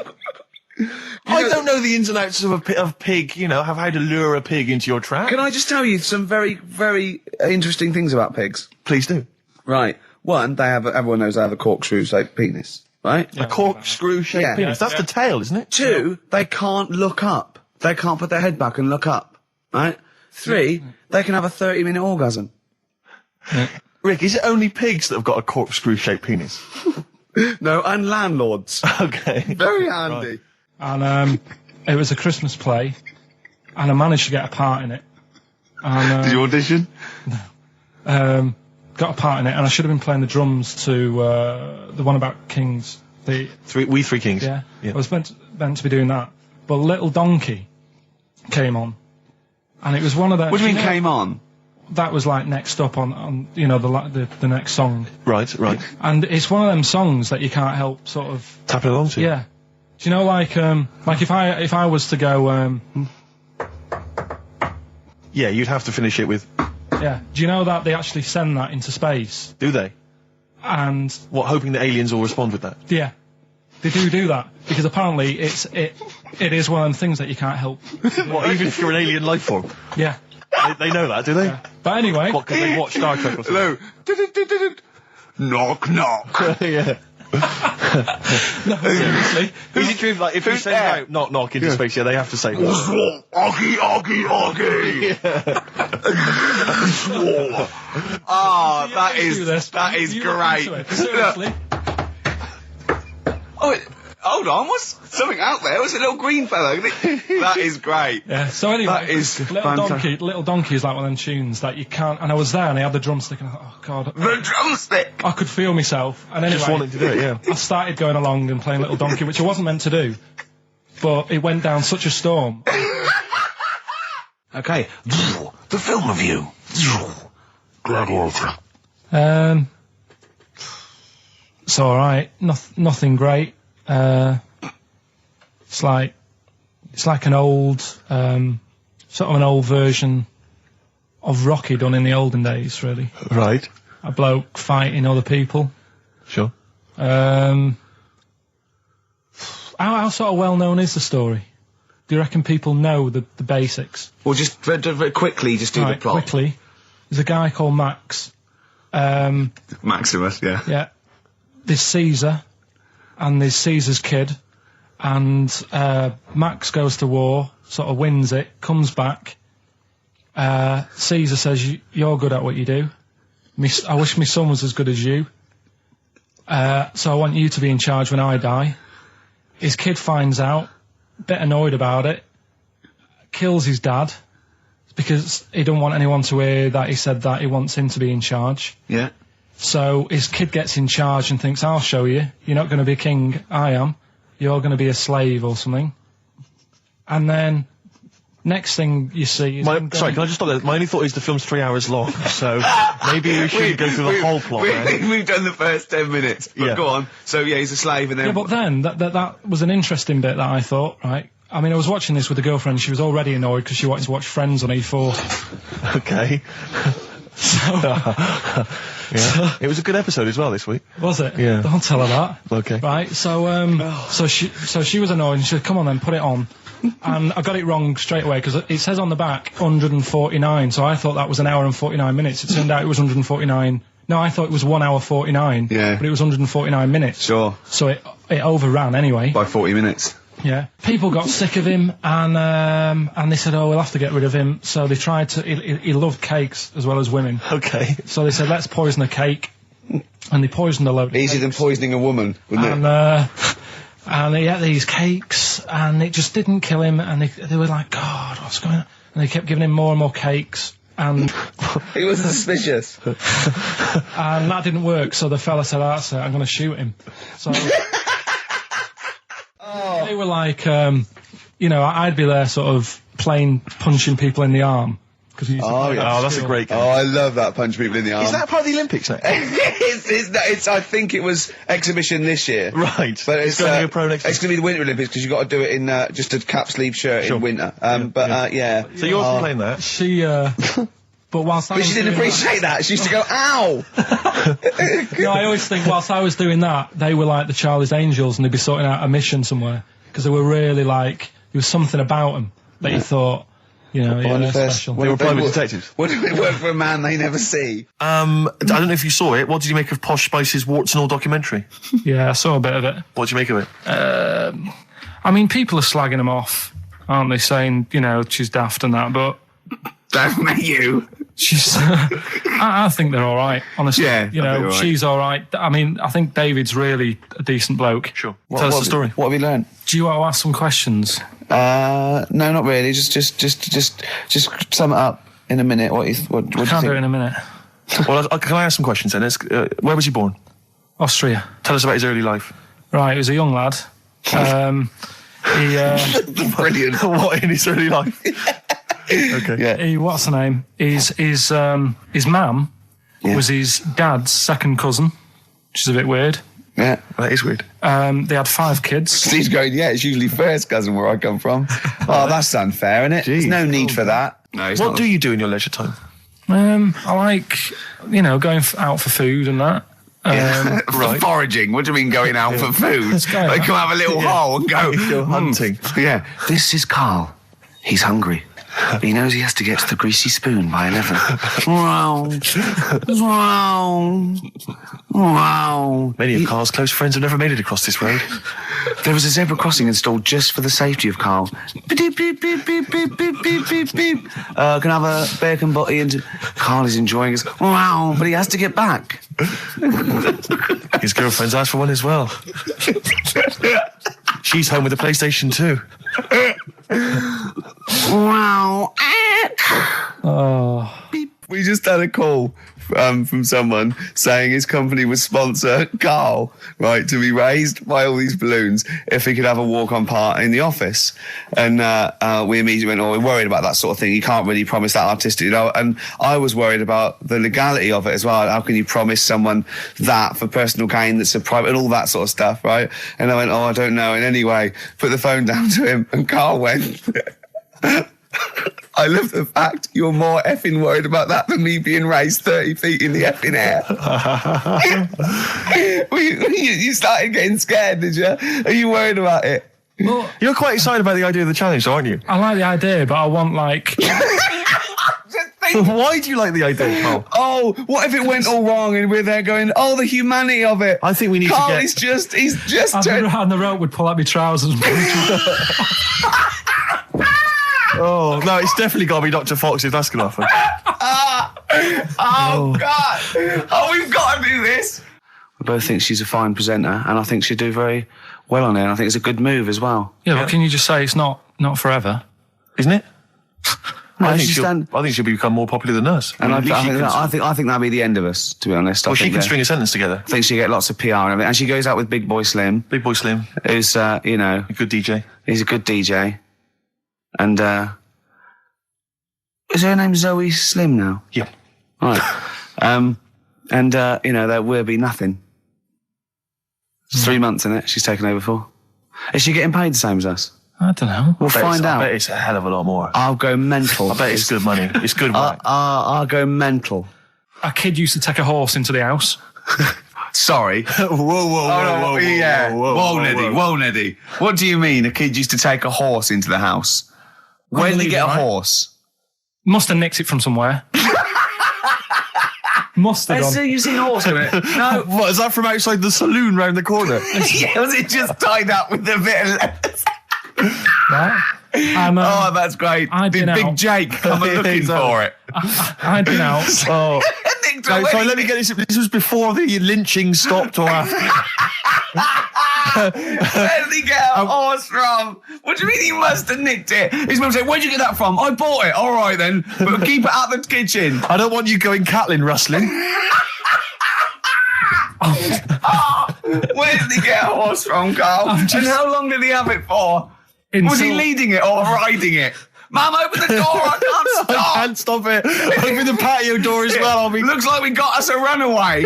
What do you mean? I've sort of... Don't think you can ever be boring. No, but what I've done, I've took like different ones. So I've took a good one that I think, that's a good quote. That was worth putting in a book.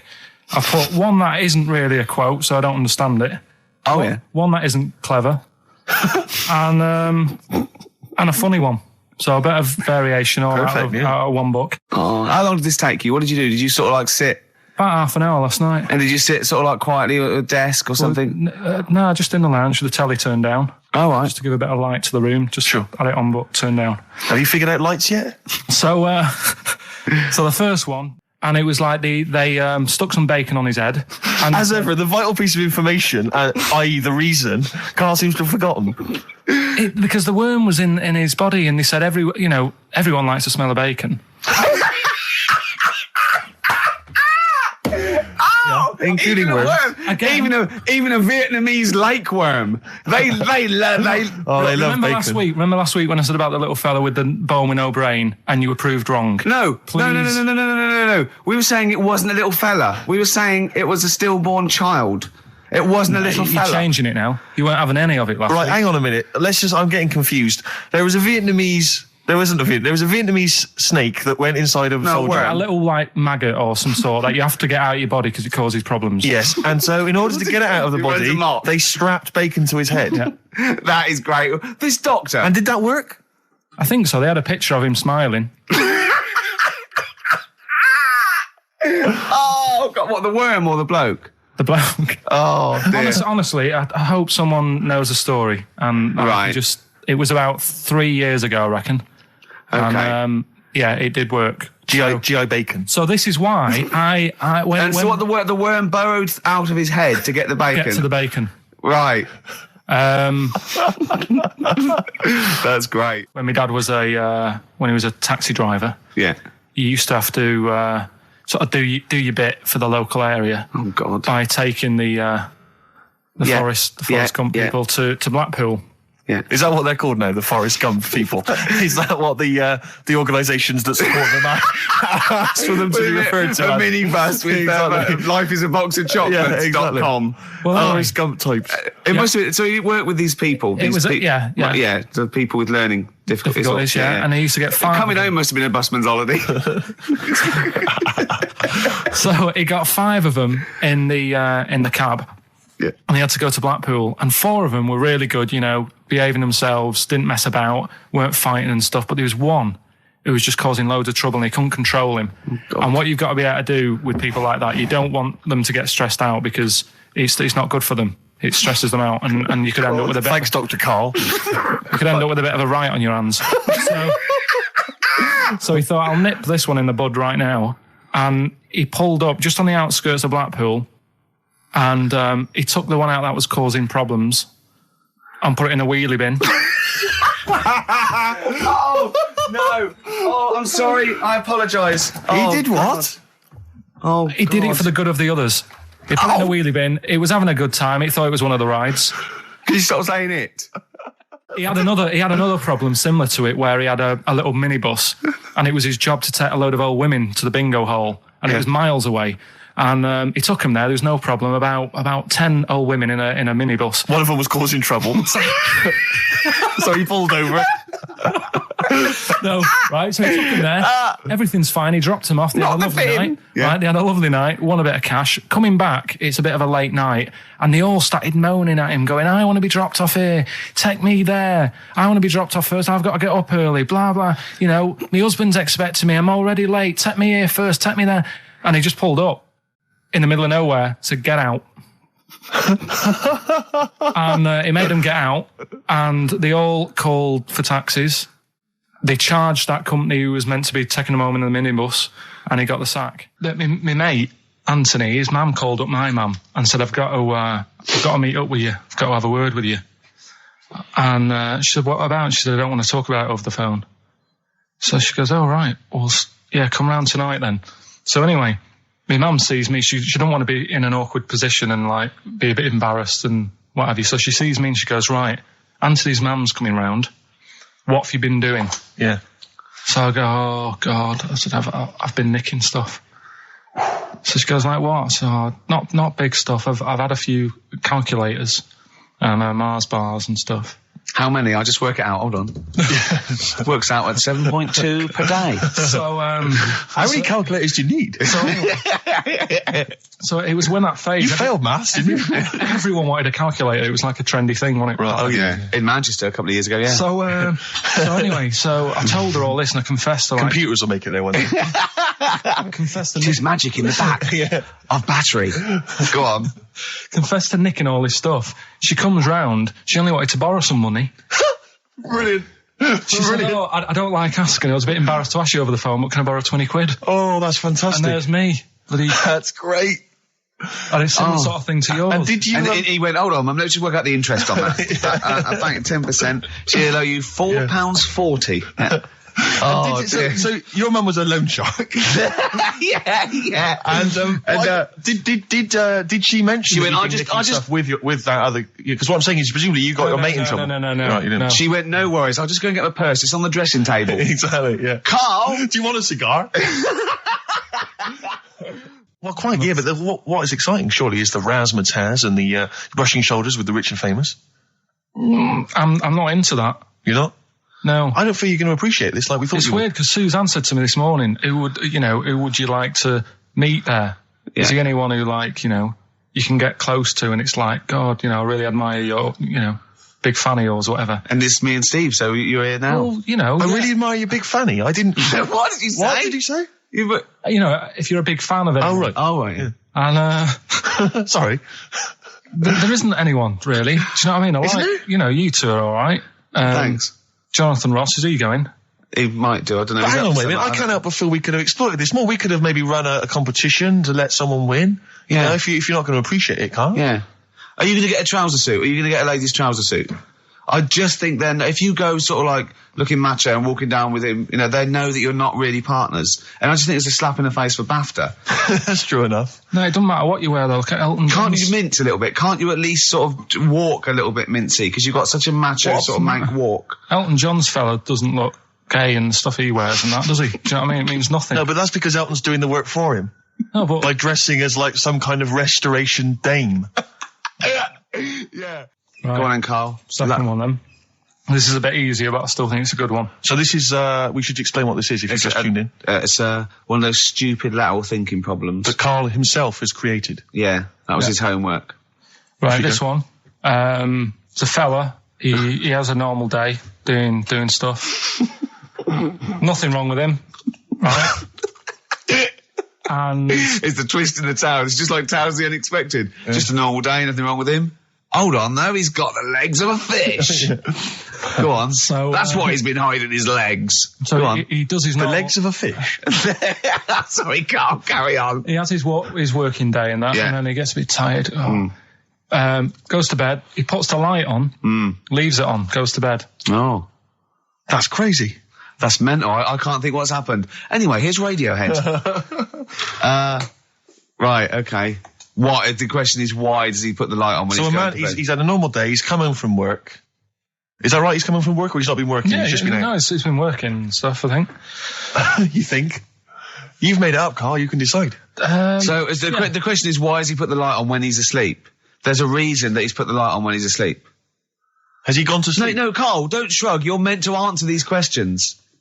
He put the light on before he went to bed. Yeah, and the question you're asking me is why? What's the scenario? And the light's on and that, but he's gone to sleep. Yeah. He started reading and then he fell asleep. No.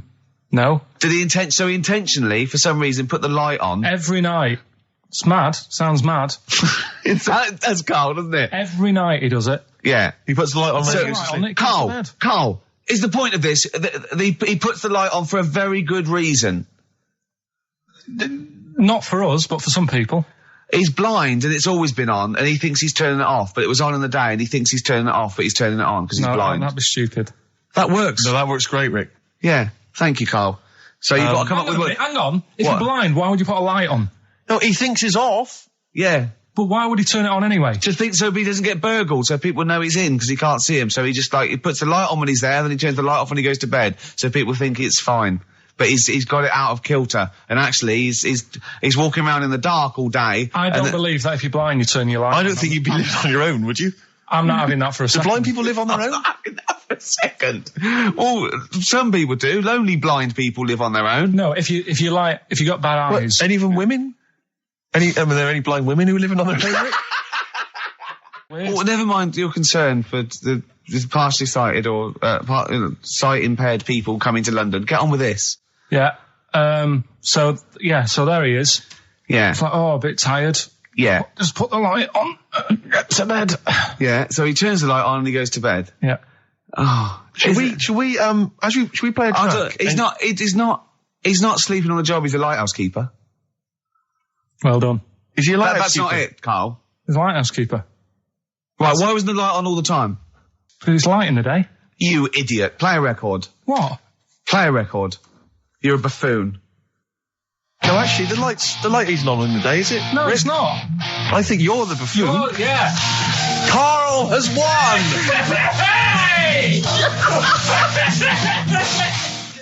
So this week, Sam, and don't say it if you know it, because the idea is that people can... right. There's this bloke, and he buys a new house, right? And he's well happy with it. His girlfriend moves in with him and stuff, and she says, right, let's clean it up a bit. Yeah. And, straight away it'll be worth more money. Good idea. So he says, right, you do the kitchen and I'll do upstairs and that. She's stripping the kitchen down and he goes upstairs and he's in the bedroom and notices little hole to the attic. Oh, right, brilliant. Right. So he goes, I wonder how much room's up there, I've never weighed it up. So he goes up there and it's all like dusty and a mess. And he goes, this could make a good bedroom, this. Yeah. So he starts cleaning it all out, puts all the rubbish, bins the rubbish straight away, and there's little boxes with bits in that don't belong to him. So I wonder what's in here, right? So he opens one of the boxes, it's like a little lamp. Oh, right. He goes, this might be worth a few quid, right? And he rubs it. Magic lamp. And all the room goes all sparkly and stuff. And he goes, oh, what's going on? And then this fella appears, right? In a nice sort of pair of 501s. Right. And he says, what do you want? I know already. So all the first bit is irrelevant. Yeah, but it's about building the story, isn't it? So don't say anything. You think you know it. Steve, do you know it? I don't. So I just quickly recap the end there. I almost missed the end. So there you go. He's in the attic, right? Yeah. His missus is still downstairs. She's not up there. Okay. Right? He's on his own.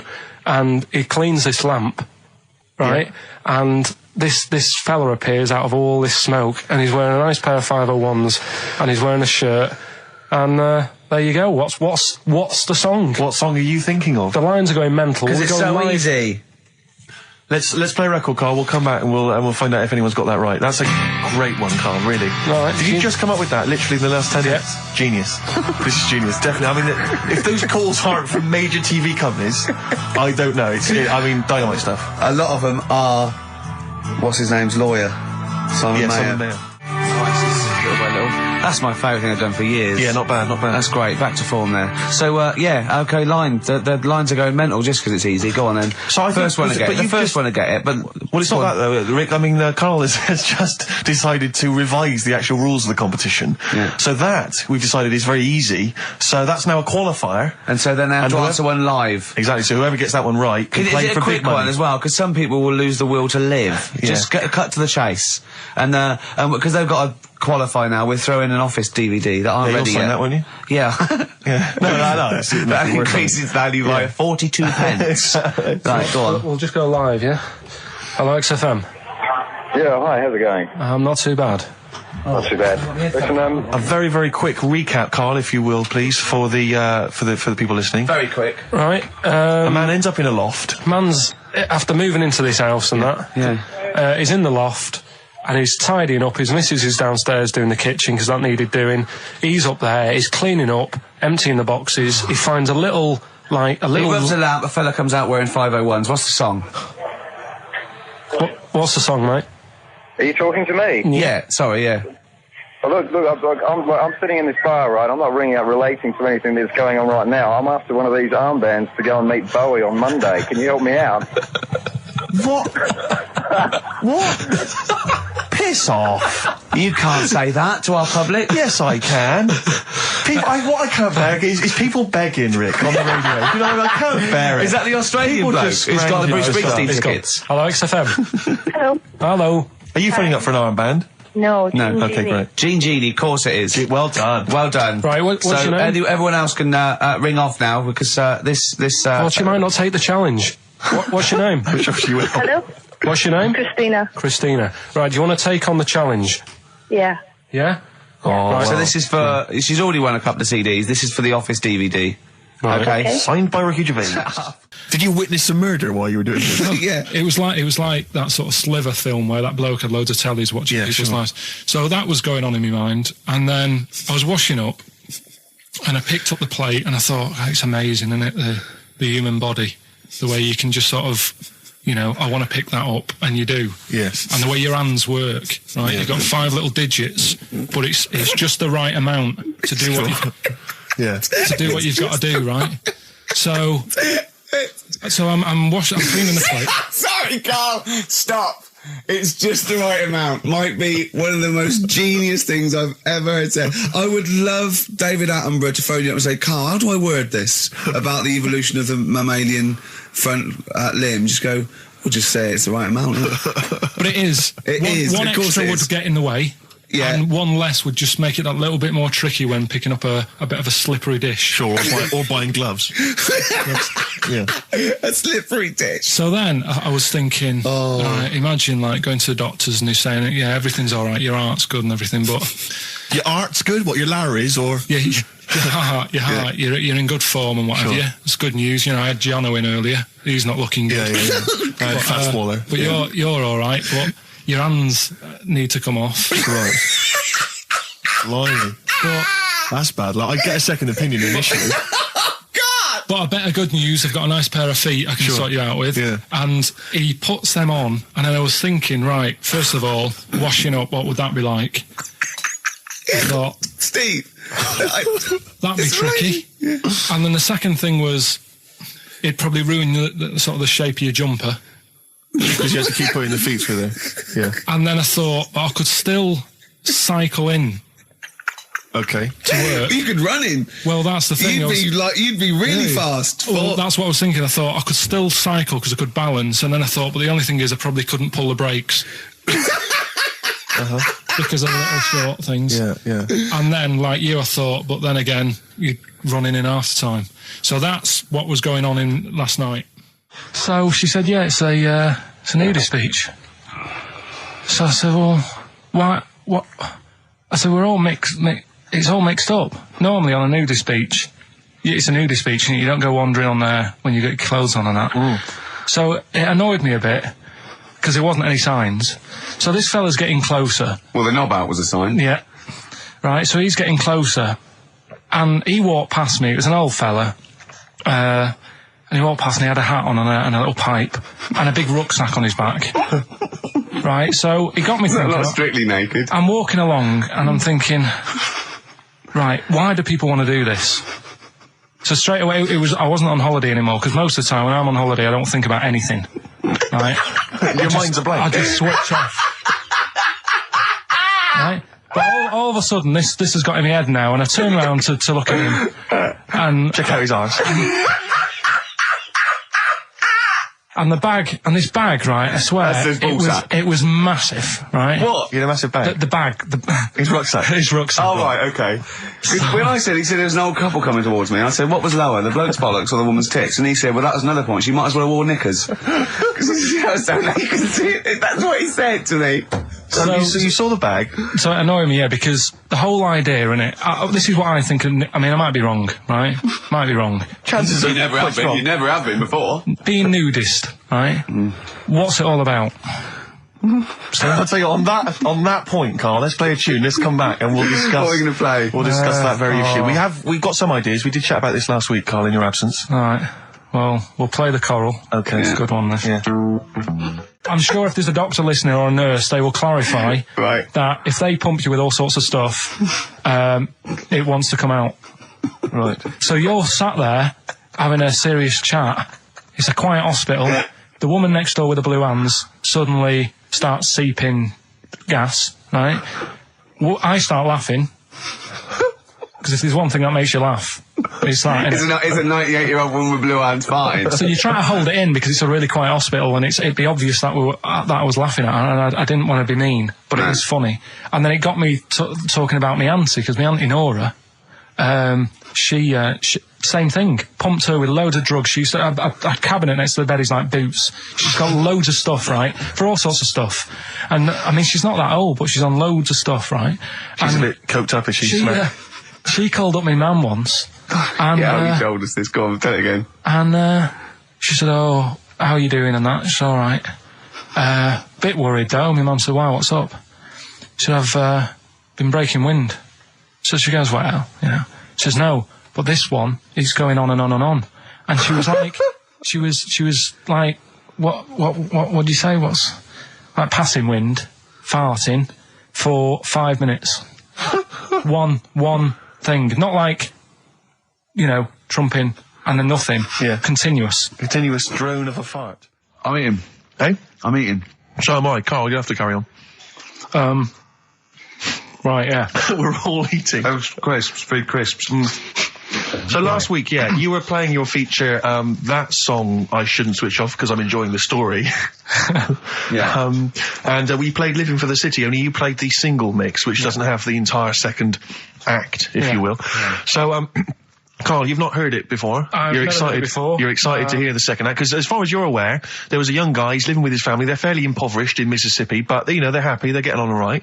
But you're not even aware that he's moving to the big city. No, it just fades out. Well, that's the city in question. I mean, I've liked this song for must be, 3 or 4 years, and I've always listened to the single version. I had no idea that I didn't know the full story. So yeah. It's not. I mean, I know your attention to detail. You like to know the full story, like where everything. Well, was. The whole idea of the feature is to say, you've got to listen to the song. Where was the lead plate thing? That was like a few years back. Where was it? In Britain and Scotland. Yeah. It was a problem all over the world. They had to deal with it. You're making it up now. Is it something you saw in Lord of the Rings? Yeah. Right. So anyway. Yeah. So the Lion and the Witch. Yeah. Go on. Go on. So far, then, what did we learn in this story from? We learned so far from Stevie that there's a young lad. He's got a family. He's fairly happy, except they're very poor and they struggle to get by, but they're happy. They're doing it anyway. He's moving to the big city. Carl, this is the bit you didn't realise. Just play the track. Okay. Here we go. So this is halfway through. This is halfway through the tune now. This is you've not heard this before, have you? Let's go. Sorry, I accidentally played an episode of Kojak by mistake. We were going to play a song. Oh, what did you make of that then? Yeah, what's happening there then? Eh? He was living with his family. He was fairly impoverished. He's moved to the new bus he was on, was it? Right. So what's your take on it, Carl?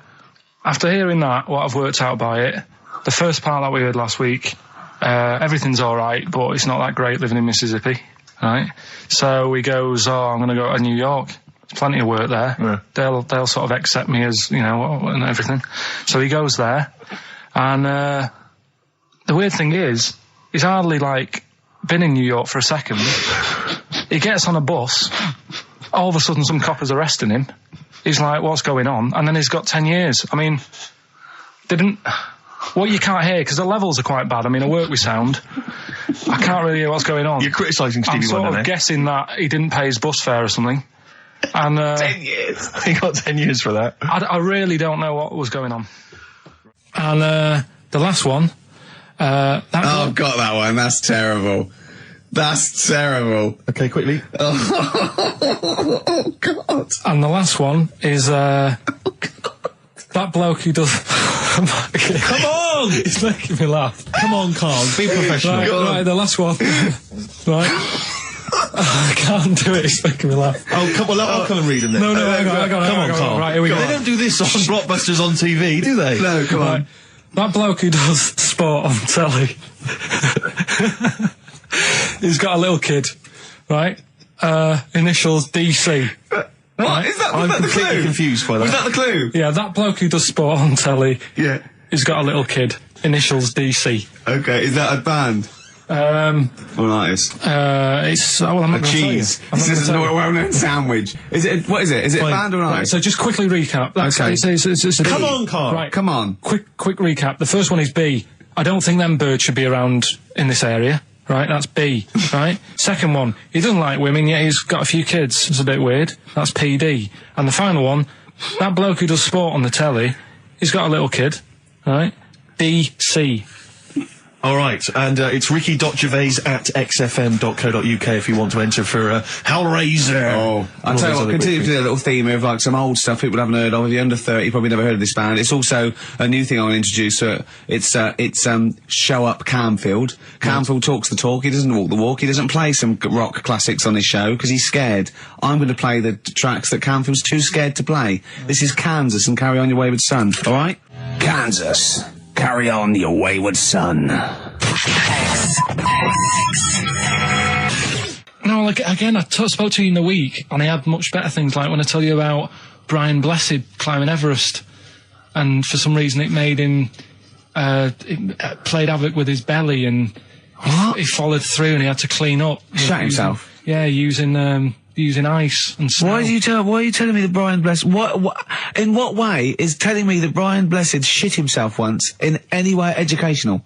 Because I was saying how he was climbing Everest, right? Right. I give it to him, he's an actor and that, but he gave that a go. Yeah. Right? It played... What's the point of that, you'd say, wouldn't you? You'd say, God, he's you know... So he's alright. Me doing a boxing match for no reason is rubbish, but him climbing Everest and shitting himself... Yeah, he did that. It's commendable. Right, and he's only gonna, like, go and do it again. He's gonna climb it again. Yeah, but he might not shit himself this time. Yeah, but what's the point in going? Nothing's changed up there. Yeah, good point. Yeah, Where's been? Well, it has. They've probably cleared it up by now. Like, but, it's slip on it. I can't even bother telling you this one, because... Come on! Just do it, or do it now! Steve, how we doing? Look, no, never mind that. Look, just tell me what that means. Oh, he's a nuisance. Oh, this is so annoying, Carl. I'm gonna go mental. Right, talk. Right, listen, I'm just putting this in here, right? Right, nuisance is a bit of a nuisance. Yeah. Apparently, the old fella who used to hang people... 1800s? Yeah. He used to be able to tell somebody's weight just by looking at them. Right? That's a bit of a bonus fact. We'll be the judge of that. The thing that I wanted to tell you is money for old rope. Do you know what I'm saying? I can't even be bothered. Yes, you're going to tell me now. Come on, Carl. Right, I mean it. Basically, money for old rope came from the... Right. What was all that about? You can tell someone's weight. What was all that bonus for? fact. And Brian Blessed shitting himself. What are you... What? Look, don't you... No, tell me that now. You nearly made me swear then. I'm getting really annoyed. I'm getting really annoyed now. Tell me this back, Carl, or I'm going to go mental. Come on, Carl, time's running out. More that people, years ago, when people used to be hung, right? Right. If you didn't like the person who's been hung, you'd go, God, I really don't like him. And so you never forget the time. Because even if they're being hung, we take that as read. Yeah. So they never forget afterwards to get the hangman to get the rope and to cut it up into little pieces, and he'd sell them. He'd sell the little pieces of rope to people. See, Carl, that's the most interesting thing, if it's true, that you've come up with. Right, okay. And so so they sell the rope? They sell the rope, and it's money for old rope. Money for old rope? Meaning, like, you know, God, it's easy to make money, all they have to do is cut it up and sell it. I'm cynical. Sorry, you were telling us a story about... So anyway, she'd get the newspaper, right, and she'd stick it in front of my eyes, and... what does that say? Go on. So she'd... You inherited a lot from your mum, didn't you? So she'd cut me fringe, right? Yeah. Well, then she'd go, it's not straight. It's not very good. So she'd go again, and she'd keep going, and the problem is... that why you're bald now? I was going to say, is this that you have got hair, but she has to get it right. Yeah. It takes her to the back of your neck to get it even. Yeah. She sort of removed the newspaper, and she was like, oh, God. And I said, what? She goes, oh, I'm sorry. And like... What, did this happen every Sunday? Can I ask you, Carl, when she was cutting your hair in this picture, do you think she was maybe sidetracked by an interesting article in the paper and really wasn't paying attention to what she was doing? Or did her favourite hymn come on? Yeah, indeed. And she started or Compo was rolling down the hill. In a bath. So I ended up with, like, you know, a fringe sort of on the back of my head, because she just kept going further and further. Right, there's a little midget. Right, there's a circus. I'm loving it already. Circus going on somewhere. I think it was in America. And is that present day or old times? I'm talking like in the last 3 weeks. Okay. Right, little midget. Circus, really packed out show. People are loving it. Right, Steve, you're asked the same question I did. I know. So there's little midget jumping up and down on a trampoline. What circus is this? Right. I pay good money to see it. So everyone's clapping, and he's getting carried away. Because he can't believe they're loving it. I didn't know they'd like a little person on a trampoline, but they love me. But you know what it's like when, if there's a crowd of people sort of encouraging you to sort of go higher and stuff. Yeah. And I'm sure he knew it was getting out of hand. But he was jumping, and he was coming down the road going higher, and he's going really high in the air, right? So he's doing this, crowd are clapping. There's a hippo, right, just sat next to the trampoline, getting ready to come on and do his act. Oh, right, I thought he was in the audience. Getting ready to do his act, Steve. Yeah. So he's a ventriloquist. What do you mean he's sitting by the trampoline waiting to do his act? Because why does he sit in the dressing room and they go, 5 minutes, Mr. Muss, 5 minutes, Mr. Muss. So anyway, right, so the hippo's there. He's getting annoyed, is he? Because the midget's he's going, how can I follow this? This is really annoying. They're going to be, no. So he's thinking, he's already done the trampoline, my pogo stick act is never going to work. Yeah, go on. So there's a hippo waiting. See, it's a great story, and I just know he embellishes it or it gets slightly wrong. Go on. So there's a midget jumping up and down. The hippo's getting annoyed. The crowd are going mad. The midget's loving it. Can't believe his luck. Although you think he probably knows he's dicing with danger. Yeah. So next thing you know, they're all saying hi. He gives it one big, heavy sort of landing on the trampoline, goes really high, but goes off at a funny angle. Oh, hypotenuse. Okay. Yeah. And sort of flies up. Hypotenuse! Sure. Flies off at a funny angle. Ooh, Hippo's there, swallows him whole. Crowd are clapping, thinking that's why the hippo was waiting there. Rubbish. Rubbish. Right, that's Aqualung. Good time's gonna come, innit? Right, Carl, come on in, educating Ricky. So, don't let the cat out of the bag, that's where that comes from. Comes from a crafty butcher. Right, go on then. So the next little headline is, Wash Up With You. Wash Up With You, go on. You want to know about that? Yes. It's a survey that they did. This week. They? Yeah, some university did some survey. Brilliant. Did a world test on washing up. Yeah. And each country were given 140 pots to clean. Brits were the quickest. Yeah. Turkey were the slowest at washing up. The Turks. It's not because the little fellas that work in the kitchens with no... Is it? They can't reach. Spain were the cleanest, and the Germans were pretty good as well. So... I don't know where to start with this. Honestly, Steve, I don't know where to start with that. Look at his face. It was really light, right? We've had the parrot, right? These are things that I found. Found the parrot, right? I've told you about the dog in the car wash. Right, you didn't tell me about that. You said there's a car wash for a dog. That's all you told me. Yeah, but the parrot, you said there's a parrot. What? It's a problem at funerals. Yeah. That's nothing. Do you understand? And they used to eat cats. What else have we got? Travis on XFM 104.9 on Ricky Gervais with me, Steve Merchant and Karl Pilkington. We're doing Educating Ricky. Right, final one. Come on, Karl. Right, what was it? It was, why don't they just get a diary or some paper or something to write on? Yeah. Because snappy. I couldn't think of a heading for it. It's basically, Go on. People who have tattoos, I've never understood it, right? That they have something put on their arm. Right, sorry. Have we started the educate? Is this part of it? Are you educating me? This is something that will be useful in my life that I didn't know about. Yeah. Go on then. No, it's just that they've got a machine out, right, that does tattoos. Tattoos. You come up with a design you want, and you sort of this machine scans it, and you put your arm in this thing, and you press print or whatever, and then it does the tattoo on your hand. Or on your like loads of little needles that follow a pattern? Yeah, the computer, basically, yeah. Is it a real tattoo? It's a proper tattoo. One. The fella said... well, as long as it goes out, it pierces the skin with a I just wondered if it's one of those kind of, those kind of... No, it must be lots of little needles or a moving needle that can go Sorry, along but how is this cleaned, in between each person? Dunno, probably... I don't know. Well, no, it's only that if it's one needle, it's just the head, isn't it? If it's one needle that moves, does it like loads of little... What are we gaining from a machine doing it? Just because they're going to sort of mess it up. But hold on, how do you keep your arm still? Because your skin moves slightly. The machine it's sort of strapped to your arm. Right, and so it's spread... the fella said that the tricky thing was in all this, it was the fact that, nobody would let him test it out on anyone else, so he had to do it himself.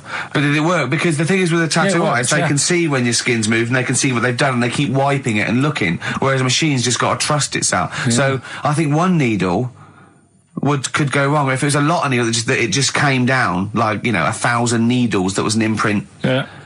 But obviously I'm asking someone who hasn't delved any further than there's a machine that can give you a tattoo. That's all you've got at the moment, isn't it? Well, yeah, basically. That's all you've got. I mean, that's what I've got because I'm not a fan of tattoos. I don't. But where did you read this again? This was internet.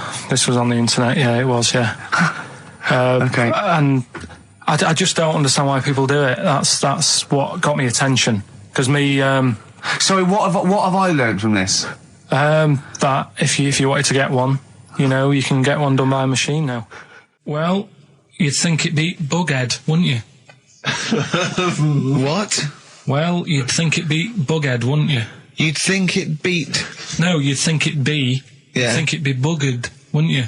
Bughead. Bughead. This can't be... If this is anything with a bug living without a head, I'm not interested. Because we've done it. All you've done is fun. Let's just do what a cat. So is that. Do I do that one first? Which one are we doing? No, do the Bughead one. Right, well, the Bughead one. Well, we've talked a lot about animals and that, haven't we, without heads.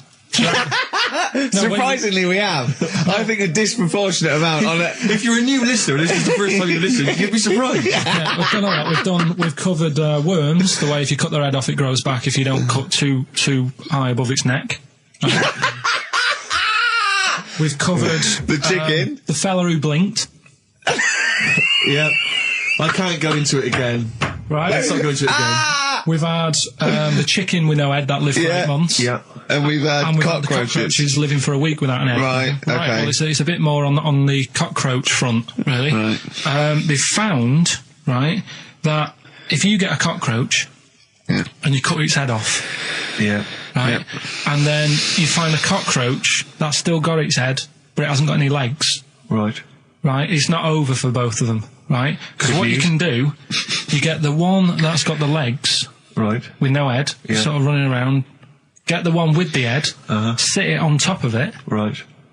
Get a little tube, okay, so that the fluids. So is this auntie's go out of the room? Finish. This is like Blue Peter. You can get this for Christmas. Right, you get a little tube. You sit that on top, so the bodily fluids are still running between the two. Right. The head of the one on the top will control the feet of the one on the bottom. Okay. What about that? Good. And will it continue to live? Yeah. Okay, you don't know that for sure, do you? That was just a question out of the blue he wasn't expecting. Well, what do you think of that? Good, yeah, it's great. Yeah, just a primitive nervous system that can, yeah. Did you expect us to be more impressed and excited by that? Did you fall off your chair when you read that? Did you literally topple off? Snowbird from Mark Heights are part of his covers album. He's so happy that the XFM listeners understand his stupid clues, and he knows it annoys me. We've got some right answers. We'll be getting out the answers just quickly, just in case someone sort of missed one of them. I'll just quickly do them, yeah? Yeah, go on. First one, there's a load of letters. There's a load of letters there asking for advice. Put them on Claire's desk. Oh, a Merry Christmas. Ask your mum if you should. Oh, a Merry Christmas. And a couple of people were arguing in the supermarket. It was Christmas, that's why. Counter, and that's B. Okay, we'll give those answers out shortly. Yeah, right. Here's the last clues of the year. You had, there's a load of letters there asking for advice. Put them on Claire's desk. That was F. That was for foreigner. I don't know what you mean. Claire Rayner, she took advice, she gave people advice, so that's a foreigner. That is shit. Right. I'm sorry, that might be Christmas, that is absolute garb. A lot of people got the right answer. I know, that annoys me even more. Number 2. The second one, ask your mum. Foreigner. Second one, ask your mum if you should. That was S, that was Shalimar. Shalimar. Right? No, bizarrely, what was the clue there? Ask your mum if you should. Now, we got a lot of people saying Smashing Pumpkins as the answer to that. But I don't know who's saying that today, Mum. Smashing Pumpkins. Merry Christmas, Mum. Smashing Thanks Pumpkins. very much. Nice bollocks. Oh, that's great. That's great. Right. Smashing Pumpkins. Wow, here's a bit of a turn up for the books. Karl Pilkington on the line. Right. Yeah, where you been? I'm off ill, aren't I? Right. Okay, what's the matter with you? Just, a bit bunged up and that, and got the shakes, got that sort of, that shaky thing to get. Yeah, that's because you didn't eat last time when Suzanne was at work. Yeah, well, I think that's what brought it on, plus she was away in the week and I put some wet jeans on. And I think that's what's caused the problems. When did you put them on your head? No, they were just on the Maiden and the legs felt dry, but they just on the what? On the what? Have you got the Maiden? What was she doing there? What do you mean? On the Maiden that you put clothes on. What? Your clothes horse? Maiden. Your clothes horse? Well, yeah. Right, okay, so you put wet jeans on, yeah? So that's why I'm ill and that. I'm not having a good time. I've been watching the football. So you're just sitting at home watching telly where you could have been sitting here? Well, I would have been better off there because I've got a chair there. I've got no chair at home at the moment because I sold it last week. Why did you sell a chair? What, you only had one chair? What?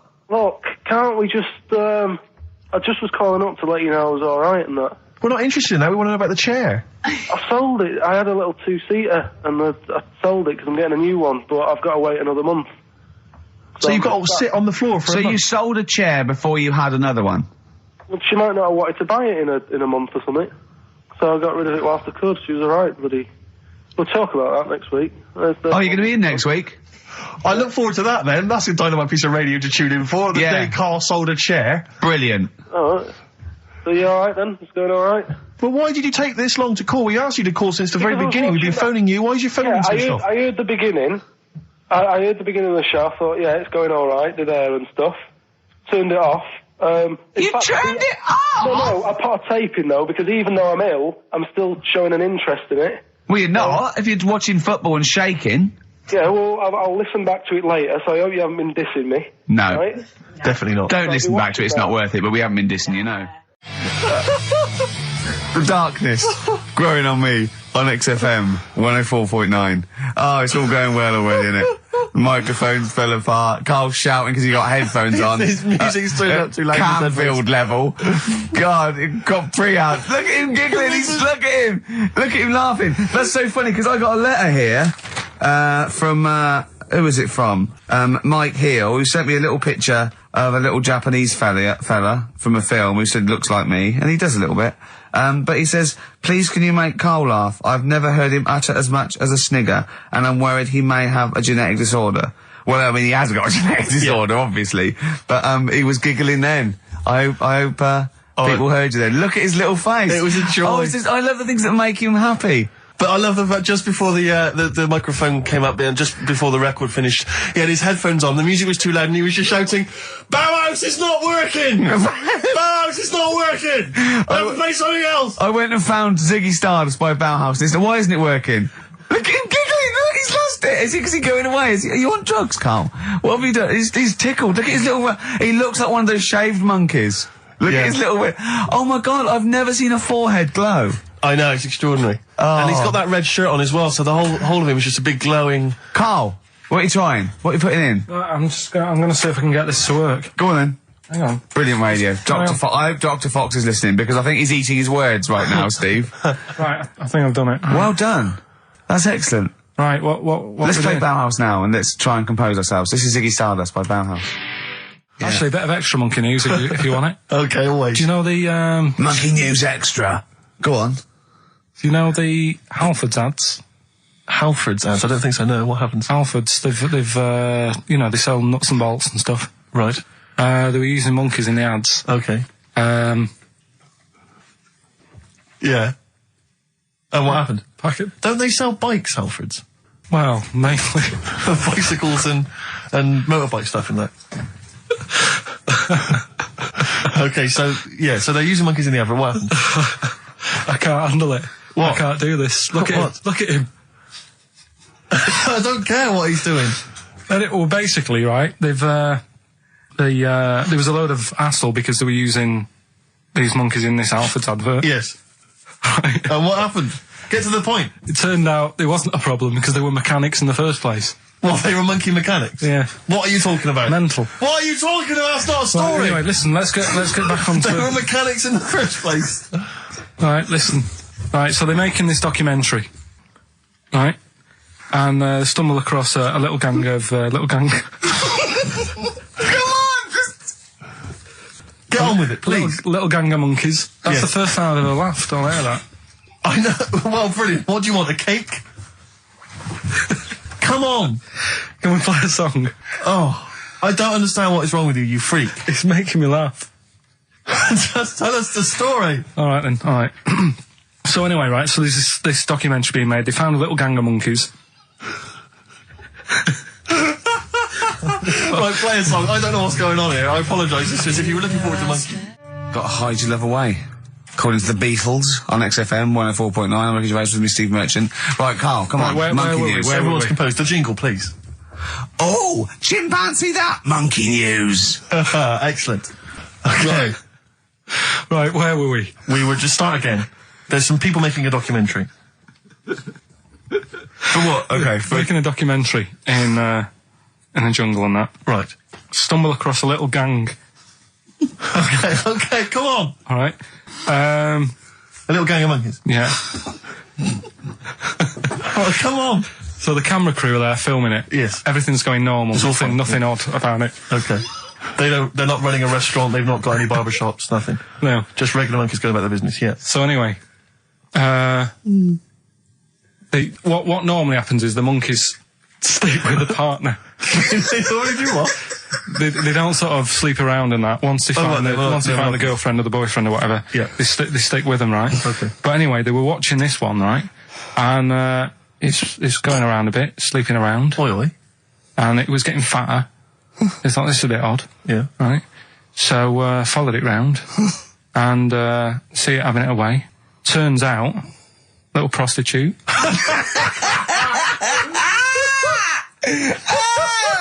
Oh, God! It's a little monkey prostitute. And it was getting fatter because it was charging them bananas. What a load of old rubbish. Charging them bananas! What was it, a boy or... It was a... Woman. Little woman monkey.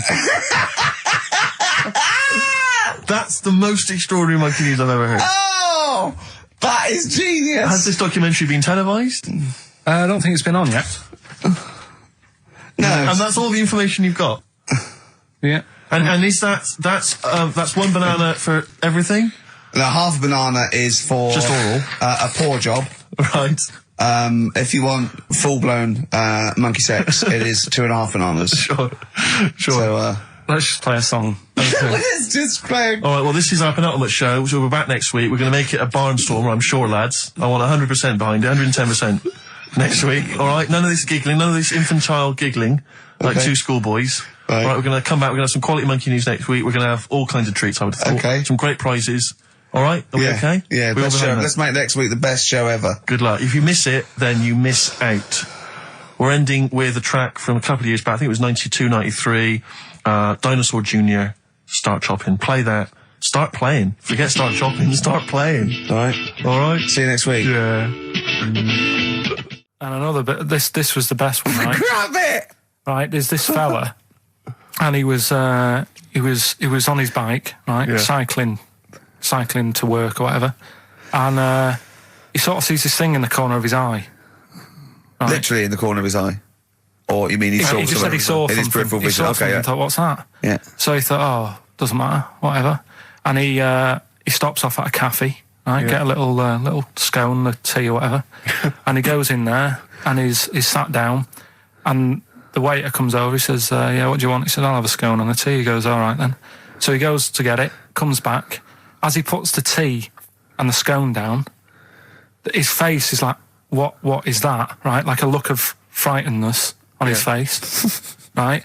Drops the tea and legs it. So the fella's going, what? So he legs it after the bloke and goes, what? And he says, oh, something came out of your nose. That was massive. Sorry, something came out of the guy's This is all true because people would have watched it, so don't start saying it didn't hang on, happen. I just need to clarify. The guy on the bike... I don't believe he ran away. I don't believe he legged it. I don't believe he had a look of frightenedness on his face, and I don't believe he said something massive came out your nose. And I don't even believe he had a cup of tea and a scone. These are the things that I think are embellished. But who had something coming out of his nose? Was it the guy serving the scone? The one who was on the bike who ordered the scone. Yeah, but what was it? Came out of his nose. What was it? Came out of his nose. Right. So he goes home and he thinks, I've got to sort this out because it's not good and that. So he But what? No, it was out of his nose. So I mean, it poked out of his nose. It didn't come out. It just said hello and then it... It was like the maggot in the head. Yeah, he just popped his head out, had a look around and went back in. Why did the bloke drop the tea and run? Well, Well, it's weird, isn't it? All right, so he goes home. He goes home and he goes, oh, God, you know. So he sits in front of the mirror and he's sat there waiting. This thing comes out. Again, sort of looks round, goes back in again. So he goes, oh. No scones. Right? So he goes, I've got to sort this out. He goes to the doctors, says to the doctor, I've got something up my nose. It just keeps coming out and having a look round, going back in. Didn't say that. The doctor's like, oh, I haven't heard of that before. Right? Didn't say that. So sat there. It does it again. The doctor looks, frightened again. Runs away? Yeah. He's got a look of frightenness on his face. He had a look of medical frightenness. He dropped his stethoscope and legged it. No, he said, I know what it was. So what? So you got a leech up your nose. He had a leech about that long. What's radio? Well, how long's that? 4 inches. 4 inches coming out of his nose. Next time it stuck its head out, he grabbed it, pulled it out. That's horrible, though, isn't it? Isn't it? Can I just remind people, just let people know, when Karl was saying it was about that long and Ricky said 4 inches, he was using his fingers. Oh, yeah, he didn't have his... No. There's nothing else there. The fella out, no. So he had a leech up his nose. How did he get a leech up his nose? I don't know, again, I'm not that bothered about that bit. Buy it if you want, not bothered. Think about it. Come back, right? Come back if you want. Start again, Karl! I lost halfway through! Right, start that second one again. Right, well, you can buy... It's different! Well, the first one was, buy it. Well, no, this one was, write it down, buy it. Right, do it. If it's a cryptic clue, all the letters count. Do it. Buy it if you want, I'm not that bothered. Think about it, come back, check some other places out first before you That was a crossword clue in the Times. So we've got no time for other clues. Right. So that's SC. Right, do that clue again. Buy it if you want. I'm not fussed. Do you know what I mean? Think about it. Fussed is making an appearance. Fussed wasn't there before. Do the clue again. Do the clue again. Initials SC for that one. Do the clue again. No, I don't want to do it again. You haven't finished it yet? I have, that's it. No, do the clue again. I can't do it again. Do the clue again. Well, buy it if you want, I'm not fussed, right? Shop around. Come back. It's up to you. I'm not pushing you into anything. It's up to you, wasn't there? SC for that one, right? And the final one, that's good. I can play 10-pin bowling again. Okay, and what's the clue? That's O for that one. O. All right, so they're the three things. I assume that I'm not going to bother to look, but I assume there's a jiffy bag of taps which people can win. All right, well, great, good luck. Ricky.Gervais at xfm.co.uk is the email address. Play record. Thorns. No, buy it if you want. I'm not fussing. Come back, have a look round. I'm open Wednesdays, by the way. Shut up, Force. See you later. I sort of feel like, one thing we've never done, Rick, is we've never pandered to people, but as it's the last show, we've got to give the audience what they want. Right, what's this? Well, yeah, and I was going to say things they don't want as well. And just basically to keep a smile on Karl's face. Yeah. I say a smile, a sort of not quite a scowl. Yeah, he never really smiles. So, it's just really as a chance for him to have a go. It's like, you indulge an annoying child. The only time Karl laughs is for no apparent reason. Yeah. What do you think, like... What do you mean? Well, sometimes you'll go... and I know you'll be thinking of what a monkey could do. Yeah, it's like people who've had electroshock therapy. Yeah! It's imagine tied down biting on something. Yeah. Biting on a big leather pad. If you got like a ball... Oh, Jesus. I know, you don't think about the cryptic clue is that every syllable counts. He says it different every time he says it. There'll be something different. Look, go on then. Right, so if you get a bulb, right... What? A bulb. A bulb. What's a bulb? What's a bulb? Like a light bulb. A light bulb. Oh, a light bulb. So you get a bulb? You get a bulb, yeah. Go on. He's gone. Right, go on. So you get a bulb. Right. Oh, yeah, a bulb, yeah. You got something in your throat? What are you doing? Are you eating a gobstopper? What are you doing? We'll play a song then. No, come on. Get the clue out, for goodness sake. So the cryptic clue is, so, if you get a bulb... Right, so that's the beginning. Okay, great. Right. If you get if you get a bulb, go on, and you look after it, right? You look after that bulb, and you teach it stuff. Jesus Christ! What you doing there? Do you know what I mean? This is extraordinary. This is extraordinary. Imagine that written down in the Telegraph. He's had 18 months to get this. Imagine it. That's not a clue. That's an essay. I don't know what it is. It's a conversation with yourself. A light bulb, a bulb like you plant in the garden. What kind of bulb does he mean? Yeah, it doesn't really matter. Oh, okay. Like, you get a bulb. Well, remember that it doesn't matter. Okay. Okay, it doesn't matter. It does, but I can't say too much. Right, so listen, let me just do it again. You get a bulb, right, when it's young, you look after that bulb, you teach it stuff and what have you. What have you done there? What's gone on? Brilliant! What are the initials of the band? R, right? R for rabbit, right? So anyway, my dad says, yeah, well, we can get in there for free. Of course he did. Clever. Right? So we parked up on this little country lane, right? No one about. We walked How much down, was it to go in? Like £2? About £3 each. Yeah. But he said, well, yeah, but if you don't have to pay, do you know what I mean? You enjoy it even more, don't you, when you're walking about and you're thinking, I've got this £3 in my pocket, no one's having it. Yeah. Right? No, looking over sorry for a bloke with a peak hat saying, can I see your ticket, please? I wouldn't enjoy it more, no. Go on. Yeah, but you don't worry about it, do you? You got a bit of money now then, Rick. You've changed. So anyway, so we had to walk across about 4 fields. For £3! Right? And what happened was, we're walking through all these fields and what have you, big grass and muddy bits and all that, 'cause it'd been raining, and climbing over fences and stuff. And we're in this field, right? And I look to my right, and there's about 30 cows all staring at us, right? And Suzanne started to panic a bit. She said, we shouldn't be here. Dad says, of course we can. We're allowed to go wherever we want. You know, all this land, it's ramblers' rights and all that stuff. Yeah. And take a cow if you want, unattended.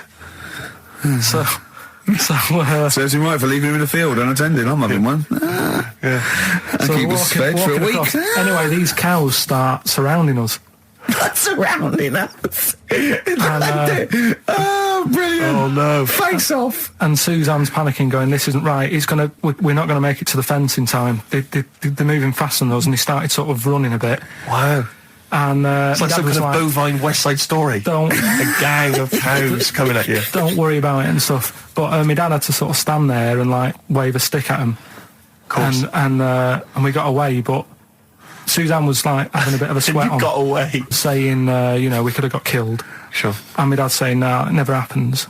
And I just wondered if it does, if there's a risk of... Yeah, it is rare, but there's been a couple of cases of being trampled by cows. They're not aggressive, they sort of run through you. Well, they're aggressive if they've got a calf. What? You had kids with them. Kids, yeah. That's goats you're thinking of. Yeah. Maybe they were trying to sneak into the gnome thing, and they were worried that, like, if too many people did it, they thought some cows, we can just sneak in where cows, no one's expecting cows. And the cows were going, walk upright like you're human. Don't walk upright. They thought you'd blow their cover. Yeah. Yeah, people have been killed by cows before. Yeah, that was like the highlight.